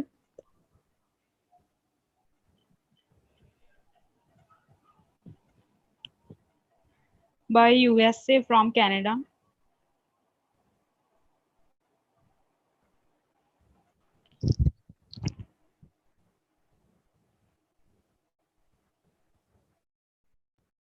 okay ठीक है, बिल्कुल सही। 20% fish were imported by the USA from Canada, ठीक है। ਸਰ ਇਹਦੇ ਵਿੱਚ ਲੱਗਣਾ ਜ਼ਰੂਰੀ ਨਹੀਂ ਹੈਗਾ? ਨਹੀਂ ਇਹਦੇ ਵਿੱਚ ਨਹੀਂ ਲੱਗਣਾ, ਇਹ ਦੇਰ ਵਾਲਾ ਸੈਂਟੈਂਸ ਥੋੜੀ ਹੈ। ਠੀਕ ਹੈ, ਇਟਸ ਸਿੰਪਲ ਸੈਂਟੈਂਸ ਹੈ। ਆ ਟਾਈਮ ਪਿੱਛੇ ਵੀ ਆ ਸਕਦਾ। 20% fish were imported, ਫਿਰ ਕੋਮਾ ਲੱਗ ਗਿਆ ਉਹਦੇ ਨਾਲ ਡੇਟ ਦੇ ਨਾਲ। ਹਾਂਜੀ ਬਿਲकुल। ਠੀਕ ਹੈ। ਹੋਰ ਵੀ ਕਿਸੇ ਨੇ ਕੋਈ ਸੈਂਟੈਂਸ ਬਣਾਇਆ? ਪਰ ਇਹਨੂੰ ਕੰਪਲੀਟ ਨਹੀਂ ਕਰਨਾ ਜਿੱਦਾਂ ਇਨ the year 1970 20% fish were imported by the USA from Canada ਫਿਰ ਅੱਗੇ ਇਹ ਤਾਂ ਇੱਕ ਸੈਂਟੈਂਸ ਹੈ ਨਾ, ਅੱਗੇ ਬਿਲਕੁਲ ਆਪਾਂ ਪੂਰਾ ਪੈਰਾਗ੍ਰਾਫ ਥੋੜੀ ਲਿਖਣਾ ਹੈ ਕਿ ਆਫਟਰ ਦੈਟ ਇਟ ਇਨਕਰੀਜ਼ਡ ਜਾਂ ਇਹਦੇ ਵਿੱਚ ਸਟੱਡੀ ਇਨਕਰੀਜ਼ ਸੀ ਫਲਾਣਾ ਤੇ। ਮੈਂ ਸਿਰਫ ਇੱਕ ਸੈਂਟੈਂਸ ਦੱਸ ਪੁੱਛ ਰਿਹਾ ਕਿ ਸੈਂਟੈਂਸ ਨੂੰ ਕਿੱਦਾਂ ਲਿਖਣਾ ਇਨਸਟੈਡ ਆਫ ਪੂਰੀ ਪੋਰਸ਼ਨ ਨੂੰ ਕਿੱਦਾਂ ਬਣਾਉਣਾ। ਸਰ ਇੱਕ ਮੈਂ ਵੀ ਬਣਾਇਆ ਸੈਂਟੈਂਸ। ਹਾਂਜੀ ਹਾਂਜੀ। In 1970 in 1970 Canada Canada exported 20% fish to US। ਮੈਨੂੰ ਪਤਾ ਲੱਗ ਗਿਆ ਸੁਖਦੀਪ ਹੈ ਨਾ। Canada exported 20% fish to US after a couple of years ago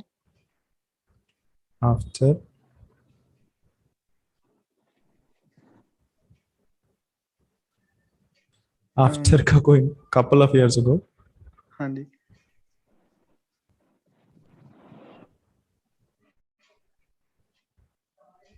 The figure rose gradually to 60% till 2010। ਇੱਥੇ years ਨਹੀਂ ਹੈ ਨਾ, year होना सर, years नहीं है ना सर, ਇੱਥੇ decades ਆ ਨਾ सर। ठीक है सर। ਇੱਥੇ ਅਗੋ ਵੀ ਨਹੀਂ ਆਣਾ ਕਿਉਂਕਿ ਆਫਟਰ ਤਾਂ ਲਿਖ ਦਿੱਤਾ ਤੁਸੀਂ। ਅਗੋ ਕੱਲੇ ਲਿਖ ਰਹੇ ਹੋ, ਪਿੱਛੇ ਥੋੜੀ ਜਾਣਾ, ਅੱਗੇ ਜਾਣਾ ਨਾ। ਆਫਟਰ ਕਪਲ ਆਫ ਡਿਕੇਡਸ ਕਮ ਅਗੋ ਕਿਉਂ ਲਿਖ ਰਹੇ ਹੋ? ठीक है सर। ठीक है जी आगे। The figure rose gradually to 60% till 2010। The figure यहाँ पे ਫਿਗਰ ਸਰ ਪ੍ਰਪੋਰਸ਼ਨ ਨਹੀਂ ਆਣਾ ਇੱਥੇ ਪ੍ਰੋਪੋਰਸ਼ਨ, ਬਿਲਕੁਲ ਪ੍ਰੋਪੋਰਸ਼ਨ, ਫਿਗਰ ਵੀ ਆ ਸਕਦਾ, ਫਿਗਰ ਜਾਂ ਪ੍ਰੋਪੋਰਸ਼ਨ, ਨੰਬਰ ਨਹੀਂ ਲਿਖਣਾ ਆਪਾਂ। ਮੋਸਟ ਲਾਈਕਲੀ ਜੇ ਆਪਾਂ ਪ੍ਰੋਪੋਰਸ਼ਨ ਹੈ ਤਾਂ ਪ੍ਰੋਪੋਰਸ਼ਨ ਯੂਜ਼ ਕਰਾਂਗੇ, ਪਰਸੈਂਟੇਜ ਪ੍ਰੋਪੋਰਸ਼ਨ, ਫਿਗਰ ਵੀ ਲਿਖ ਸਕਦੇ ਹਾਂ। ਤਾਂ ਪ੍ਰੋਪੋਰਸ਼ਨ ਸਰ ਰੇਂਜ ਲਿਖ ਸਕਦੇ ਹਾਂ। ਕਿਹੜਾ ਵਰਡ?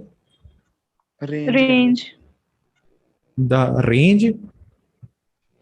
ਸਰ ਮੇਰਾ ਸੈਂਟੈਂਸ ਹਜੇ ਰਹਿੰਦਾ ਸੀ, ਅੱਧਾ ਅੱਗੇ ਲਿਖਾਉਣਾ। ਅੱਛਾ ਚਲੋ ਮੈਂ ਕੋਈ ਨਹੀਂ ਉਹ ਪੂਰਾ ਕਰ ਦੂੰਗਾ। ਹਾਂਜੀ, ਦਾ proportion rose gradually gradually to 60%. very good to 60% Till 2010. till 2010, ਕਿਉਂਕਿ ਤੁਸੀਂ ਇੱਥੇ till ਨਾ ਡਿਫਾਈਨ ਕੀਤਾ ਹੈ ਨਾ, ਵੈਸੇ ਤੁਸੀਂ ਪਾਸਟ ਲਿਖ ਸਕਦੇ ਹੋ, ਕੁਝ ਗਲਤੀ ਨਹੀਂ ਹੈ। ਤੁਸੀਂ ਇੱਥੇ ਰੋਜ਼ ਨੂੰ ਕੱਟ ਦਿਓ, had risen ਕਰ ਦਿਓ, ਠੀਕ ਹੈ ਸਰ। ਠੀਕ ਹੈ। ਇੱਥੇ till ਜਾਂ ਫਿਰ by ਦੇ ਨਾਲ ਤੁਸੀਂ ਆਪਣਾ ਟਾਈਮ ਦੱਸ ਸਕਦੇ 2010, ਠੀਕ ਹੈ। ਛੋਟਾ ਜਿਹਾ ਆਪਾਂ ਇੱਥੇ till ਨਾਲ ਟਾਈਮ ਦੱਸਿਆ, ਸਾਡੇ ਕੋਲ ਇੱਥੇ ਓਪਰਚੁਨਿਟੀ ਆ ਗਈ ਕਿ ਆਪਾਂ ਸਿੰਪਲ ਪਾਸਟ ਦੀ ਜਗ੍ਹਾ ਪਾਸਟ ਪਰਫੈਕਟ ਟੈਂਸ ਯੂਜ਼ ਕਰ ਲਈਏ। ਠੀਕ ਹੈ ਸਰ। ਠੀਕ ਹੈ ਜੀ। ਸੋ ਹਾਂਜੀ ਯਸ਼ਮੀ ਤੁਸੀਂ ਪੂਰਾ ਕਰੋ, ਕੀ ਕਹਿ ਰਹੇ ਸੀ?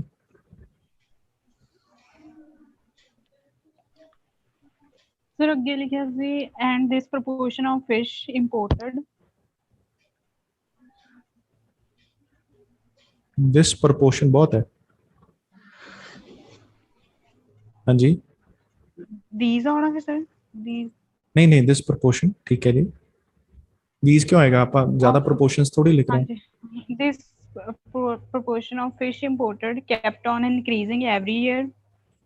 this proportion kept of fish import ਦੁਬਾਰਾ ਲਿਖਣ ਦੀ ਲੋੜ ਨਹੀਂ ਹੈ। kept Okay, sir. on ਕਿਉਂਕਿ ਤੁਸੀਂ ਲਿਖ ਦਿੱਤਾ ਨਾ fish import ਸੀ। ਹਾਂਜੀ, kept on increasing every year increasing every year and finally reached to 60% in 2010. and finally reached reached to 60% to 60% in 2010.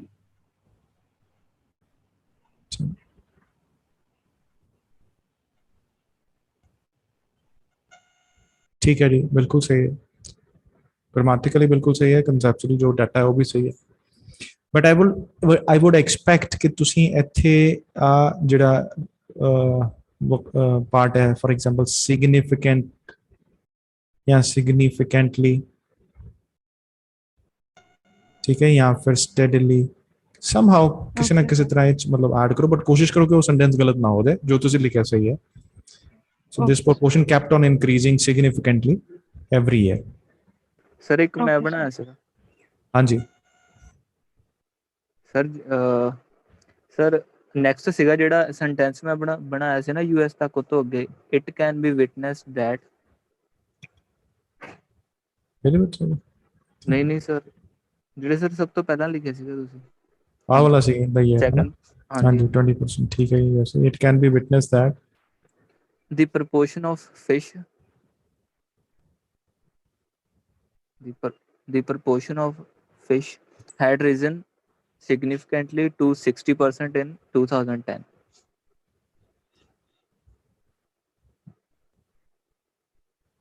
by 2010 ਏਦਾਂ ਹੋਣਾ ਸੀਗਾ ਸਰ।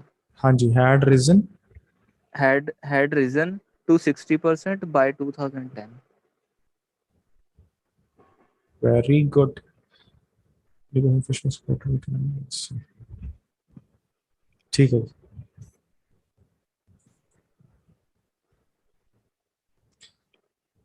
ठीक है। सो मेरे दोस्तों थोड़ा पता लगा सेंटेंस फॉर्मेशन ਦਾ। मैं एक चीज ਤੇ ਜਿਹੜਾ ਦੱਸਣਾ ਚਾਹੁੰਦਾ Yes. ਉਹ ਇੱਕ ਇਹ ਹੈ ਕਿ ਦੇਰ ਵਾਲਾ ਸੈਂਟੈਂਸ ਹਮੇਸ਼ਾ ਯਾਦ ਰੱਖਣਾ ਹੈ ਕਿ ਤੁਸੀਂ ਧਿਆਨ ਨਾਲ ਬਣਾਉਣਾ ਹੈ ਤੇ ਇਹ ਵਾਲਾ ਸੈਂਟੈਂਸ ਤੁਹਾਡੇ ਮੌਜੂਦ ਹੋਣਾ ਚਾਹੀਦਾ ਹੈ। ਤੁਸੀਂ ਆਪਾਂ ਕੱਲ ਪ੍ਰੈਕਟਿਸ ਕਰਾਂਗੇ ਥੋੜੀ ਬਹੁਤ ਹੋਰ ਪੋਰਸ਼ਨ ਆਪਾਂ ਦੇਖਾਂਗੇ, ਠੀਕ ਹੈ। ਦੇਰ ਵਾਲਾ ਸੈਂਟੈਂਸ ਸਰ ਤੇ ਉਹ ਇੱਕ ਵੀ ਕਦੋਂ ਦੱਸਣਾ ਹੈ? ਕੋਈ ਨਹੀਂ ਮੈਂ Adverb ਦੱਸੂਗਾ ਕਦੋਂ? ਕਿੱਦਾਂ। ਸਰ ਜਿੱਦਾਂ ਇਹਨਾਂ ਨੂੰ noun as a noun and as a verb ਕਿੱਦਾਂ ਯੂਜ਼ ਕਰਦੇ ਆ? ਕਿ as a noun as a verb ਕਿੱਦਾਂ ਯੂਜ਼ ਕਰਦਾ ਹੈ। ਸੋ ਬੇਸਿਕਲੀ ਆਪਾਂ ਇੱਥੇ ਯੂਜ਼ ਕਰ ਲਾਂਗੇ ਆਹ ਵਾਲਾ ਪਾਰਟ। ਜਿਹੜਾ ਵਰਡ ਹੈ ਇਨਕਰੀਜ਼, ठीक है, वो एज ए नाउन पता कदों यूज होंदा है जो आप देयर वाला सेंटेंस लिखिए, देखो इधर there was a significant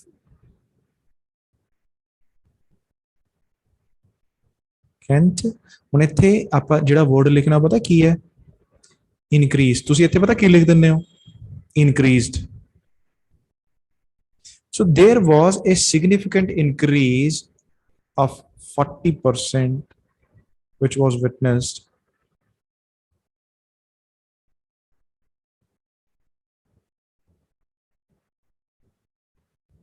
in the exports of fish by Canada to US in 4 decades. There ਆ ਜਿਹੜਾ ਵਰਡ ਹੈ ਨਾ ਸਿਗਨੀਫੀਕੈਂਟ, ਇਹ ਐਡਜੈਕਟਿਵ ਹੈ, ਤੇ ਜਿਹੜਾ ਵਰਡ ਹੈ ਇਨਕਰੀਜ਼, ਇਹ ਸਾਡਾ ਕੀ ਹੈ, ਨਾਉਨ। ਦੂਸਰਾ ਤਰੀਕਾ ਦੇਖੋ, ਇਹ significant increase was witnessed. So ਇੱਥੇ ਵੀ ਜਿਹੜਾ ਆਪਾਂ word use ਕੀਤਾ ਉਹ ਕੀ ਸੀਗਾ, increase. A significant increase of 40%, yeah, a significant increase was witnessed in the export of fish by USA, by the Canada to USA in 4 decades. Increase of 40%. ਹੁਣ ਇੱਥੇ ਜਿਹੜਾ word ਹੈ ਇਹ ਸਿਗਨੀਫੀਕੈਂਟ ਇਨਕਰੀਜ਼ ਆਫ 40% ਚੋਂ ਜਿਹੜਾ word ਹੈ increase, ਇਹ ਕੀ ਹੈ, ਨਾਉਨ। ਦੈਟ ਮੀਨਸ ਇਹਨੂੰ ਆਪਾਂ ਇਨਕਰੀਜ਼ਡ ਵਰਡ ਯੂਜ਼ ਨਹੀਂ ਕਰ ਸਕਦੇ ਨਾ। ਇਹ ਚ ਵਰਬ ਜਿਹੜੀ ਹੈ ਉਹ ਕੀ ਹੈ, ਵਾਸ ਵਿਟਨੈਸਡ। ਇਹ ਚ ਜਿਹੜੀ ਵਰਬ ਹੈ ਉਹ ਸੀਗੀ ਵਾਸ, ਕੱਲੀ देयर ਵਾਸ ਇਹ ਸਿਗਨੀਫੀਕੈਂਟ ਇਨਕਰੀਜ਼। ਹੁਣ ਕਿਦੋਂ ਆਪਾਂ ਇਹਨੂੰ ਐਜ਼ ਅ ਵਰਬ ਯੂਜ਼ ਕਰਦੇ ਹਾਂ, ਆਪਾਂ ਯੂਜ਼ ਕਰਦੇ ਹਾਂ ਐਜ਼ ਅ ਵਰਬ ਜਦੋਂ ਆਪਾਂ ਕਹੀਏ 20% fish was imported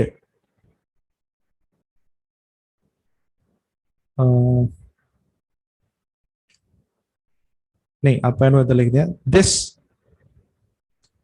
ਜਦੋਂ ਆਪਾਂ ਸੈਕੰਡ ਸੈਂਟੈਂਸ ਲਿਖਿਆ ਸੀ ਦੱਸਣ ਤੋਂ ਬਾਅਦ ਕਿ ਇੰਨੇ % fish was imported by Canada, sorry by USA from Canada, तो ਉਸ ਤੋਂ ਬਾਅਦ ਲਿਖਾਂਗੇ this proportion, ਇਹ ਸਾਡਾ ਆ ਗਿਆ ਸਬਜੈਕਟ। ਤੇ ਫਿਰ ਆਪਾਂ ਹੁਣ ਜਿਹੜੀ ਵਰਬ ਲਿਖਣੀ ਹੈ ਨਾ ਉਹ ਕੀ ਲਿਖਣੀ ਹੈ, ਇਨਕਰੀਜ਼ਡ significantly from this % to this % in 4 decades. So ਇੱਥੇ ਜਿਹੜਾ ਵਰਡ ਹੈ increased, ਇਹ verb ਦੀ second form ਹੈ, simple past tense ਹੈ। So this proportion increase, so ਜਿਹੜਾ noun use ਹੁੰਦਾ ਨਾ ਉਹ ਇੱਕ ਆ ਵਾਲਾ sentence ਹੈ ਜਿਹਦੇ ਵਿੱਚ was witnessed ਵਾਲਾ sentence ਆਂਦਾ ਹੈ, ਉਹ ਚ ਆਪਾਂ increased ਨਹੀਂ ਲਿਖਣਾ, increase ਲਿਖਣਾ ਹੈ। ਤੇ ਇੱਕ there ਵਾਲਾ ਜਿਹੜਾ sentence ਹੁੰਦਾ ਹੈ there was a significant increase, ਇਹ ਚ ਵੀ ਆਪਾਂ increase ਲਿਖਣਾ ਹੈ। ਆ ਦੋ sentences ਹੈ ਜਿਹੜੇ ਇੱਥੇ ਤੁਹਾਨੂੰ ਧਿਆਨ ਦੇਣਾ ਪੈਣਾ। ਜੇ ਚ ਆਪਾਂ increased ਨਹੀਂ ਲਿਖਣਾ, increase ਲਿਖਣਾ ਹੈ ਕਿਉਂਕਿ ਇਹ noun ਹੈ, ਇਹਦੀ ਜਗ੍ਹਾ ਤੁਸੀਂ rise ਲਿਖ ਸਕਦੇ। ਸਰ ਇੱਕ ਮੈਂ ਵੀ ਪੁੱਛਣਾ ਸੀ। ਹਾਂਜੀ ਸਰ ਹੈਡ ਤੇ ਹੈਡ ਬਿਨ ਵਾਲੇ ਸਮਝਾਇਓ ਮੈਨੂੰ ਸੈਂਟੈਂਸ। had ਤੇ had been again active ਤੇ passive ਚ ਹੀ ਫਰਕ ਹੈ। ਹਾਂਜੀ ਸਰ ਸਮਝਾਇਓ, ਉਹਨੂੰ ਬੋਲਣਾ ਕਿੱਦਾਂ। ਜਿਹੜਾ ਪੋਰਸ਼ਨ ਹੈ ਇੱਥੇ ਜਿੱਦਾਂ ਆਹ ਵਾਲਾ ਸੈਂਟੈਂਸ ਹੈ ਇਹਨੂੰ ਹੀ ਆਪਾਂ ਇਦਾਂ ਲਿਖ ਸਕਦੇ ਹਾਂ, this proportion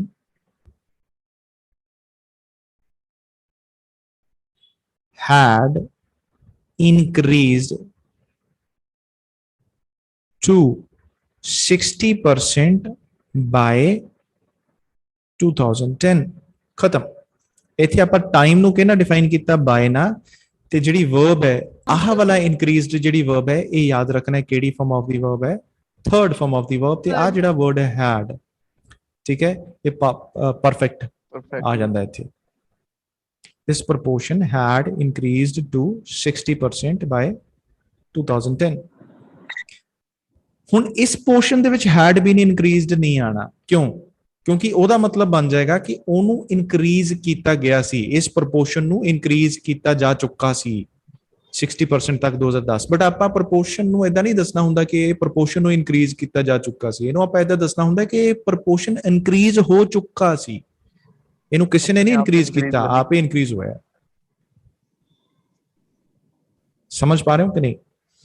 ਇੱਥੇ had been increased ਨਹੀਂ ਆਣਾ ਕਿਤੇ, ਮਤਲਬ ਇਹ ਪੈਸਿਵ ਕਿਤੇ ਯੂਜ਼ ਨਹੀਂ ਹੋਣਾ। ਤੇ ਪੈਸਿਵ ਜਿਹੜਾ ਹੈ ਨਾ ਬਹੁਤ ਹੀ ਰੇਅਰ ਯੂਜ਼ ਹੁੰਦਾ ਹੈ ਇੱਥੇ। ਸਮਹਾਉ ਮੇਰੇ ਦਿਮਾਗ 'ਚ ਨਹੀਂ ਆ ਰਿਹਾ ਇਨ ਕੇਸ 'ਚ ਕੋਈ ਸੈਂਟੈਂਸ ਹੈ। ਸਰ 2 ਸੈਂਟੈਂਸ ਬਣਾ ਕੇ ਦਿਖਾ ਦਿਓ ਦੋਨਾਂ ਦੇ।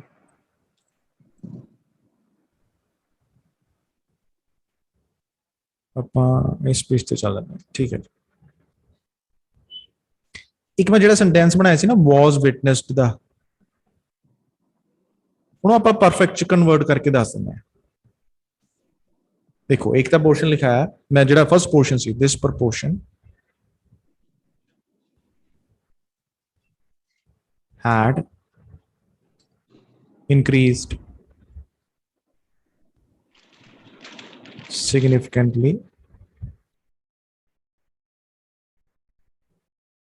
to 60% by 2010। ਇੱਕ ਤਾਂ ਇਹ ਹੋ ਗਿਆ। ਜੇ ਮੈਂ ਹੈਡ ਬੀਨ ਵਾਲਾ ਬਣਾਉਣਾ ਹੈ, ਉਹਨੂੰ ਮੈਨੂੰ ਏਦਾਂ ਬਣਾਉਣਾ ਪਏਗਾ 40% ਇਨਕਰੀਜ਼। ਇਹਦੇ ਵਿੱਚ ਯਾਦ ਰੱਖਣਾ ਆ ਜਿਹੜਾ ਵਰਡ ਹੈ ਇਨਕਰੀਜ਼ ਜਾਂ ਰਾਈਜ਼, ਜੇ ਮੈਂ ਇਹਦੀ ਜਗ੍ਹਾ ਯੂਜ਼ ਕਰਾਂ, ਇਹ ਨਾਉਨ ਹੈ ਸਾਡਾ। 40% increase had been witnessed in the export of fish to USA by 2010। ਇਹਦਾ ਮਤਲਬ ਹੈ 40% ਇਨਕਰੀਜ਼ ਨੂੰ ਵਿਟਨੈਸ ਕੀਤਾ ਜਾ ਚੁੱਕਾ ਹੈ ਐਕਸਪੋਰਟ ਦੇ ਫਿਸ਼ ਦੇ ਐਕਸਪੋਰਟ ਦੇ ਵਿੱਚ USA ਚ ਟੂ 2010 ਤੱਕ। ਇੱਥੇ ਪੈਸੇ ਬਣਾਉਣ ਦੇ ਵਿੱਚ ਵਿਟਨੈਸ ਦੇ ਨਾਲ ਹੈਡ ਬੀਨ ਸੀਨ ਆ ਸਕਦਾ। ਇੱਕ ਹੋਰ ਪੈਸੇ ਬਣਾਉਣਾ ਹੈ, ਤੇ ਜੇ ਮੈਂ ਇੱਥੇ ਹੈਡ ਬੀਨ ਸੀਨ ਜੇ ਨਹੀਂ ਲਿਖਣਾ, ਕੈਨ ਬੀ ਨੋਟਿਸਡ, ਇਦਾਂ ਵੀ ਇੱਕ ਅਲਟਰਨੇਟਿਵ ਹੈਗਾ ਸਾਡੇ ਕੋਲ। ਨੋਟਿਸ ਦੀ ਜਗ੍ਹਾ observed, 40% rise can be observed in the export of fish to USA।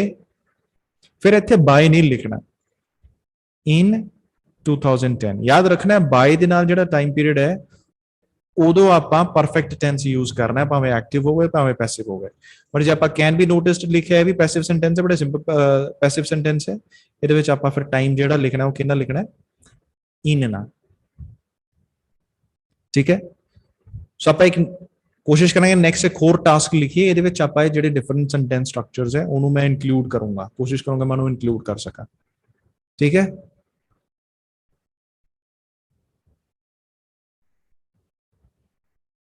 ਕੁਝ ਪਾਰਟਿਸਿਪੈਂਟਸ ਨਿਕਲ ਗਏ ਜਿੱਦਾਂ ਕਿ ਦਿਸ ਪ੍ਰਪੋਰਸ਼ਨ ਹੈਡ ਇਨਕਰੀਜ਼ਡ, ਮੈਨੂੰ ਲੱਗਾ ਸੀ ਕਿ ਮਤਲਬ ਦਿਸ ਪ੍ਰਪੋਰਸ਼ਨ ਕੁਝ ਇਨਕਰੀਜ਼ ਕਰ ਚੁੱਕਾ ਹੈ। ਮੈਂ ਇਹਨੂੰ ਇਦਾਂ ਸਮਝਦੀ ਸੀ, ਹੈਡ ਇਨਕਰੀਜ਼ਡ ਦਾ ਮਤਲਬ ਇਹ ਹੁੰਦਾ ਆ। ਬਿਲਕੁਲ ਇਹੀ ਹੈ, ਜਿਹੜਾ ਪ੍ਰਪੋਰਸ਼ਨ ਹੈ ਉਹ ਵੱਧ ਚੁੱਕਾ ਹੈ 60% 2010 ਤੱਕ ਵੱਧ ਚੁੱਕਾ ਸੀ। ਵੱਧ ਚੁੱਕਾ ਹੈ ਨਹੀਂ, ਵੱਧ ਚੁੱਕਾ ਸੀ।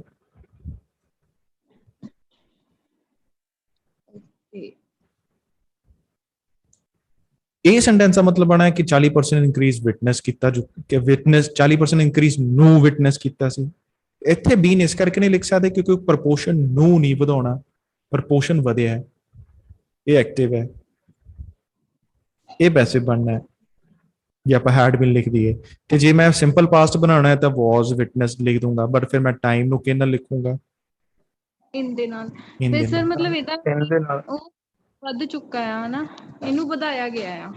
ਹਾਂ ਏਦਾਂ ਕਲੀਅਰ ਹੋ ਗਿਆ।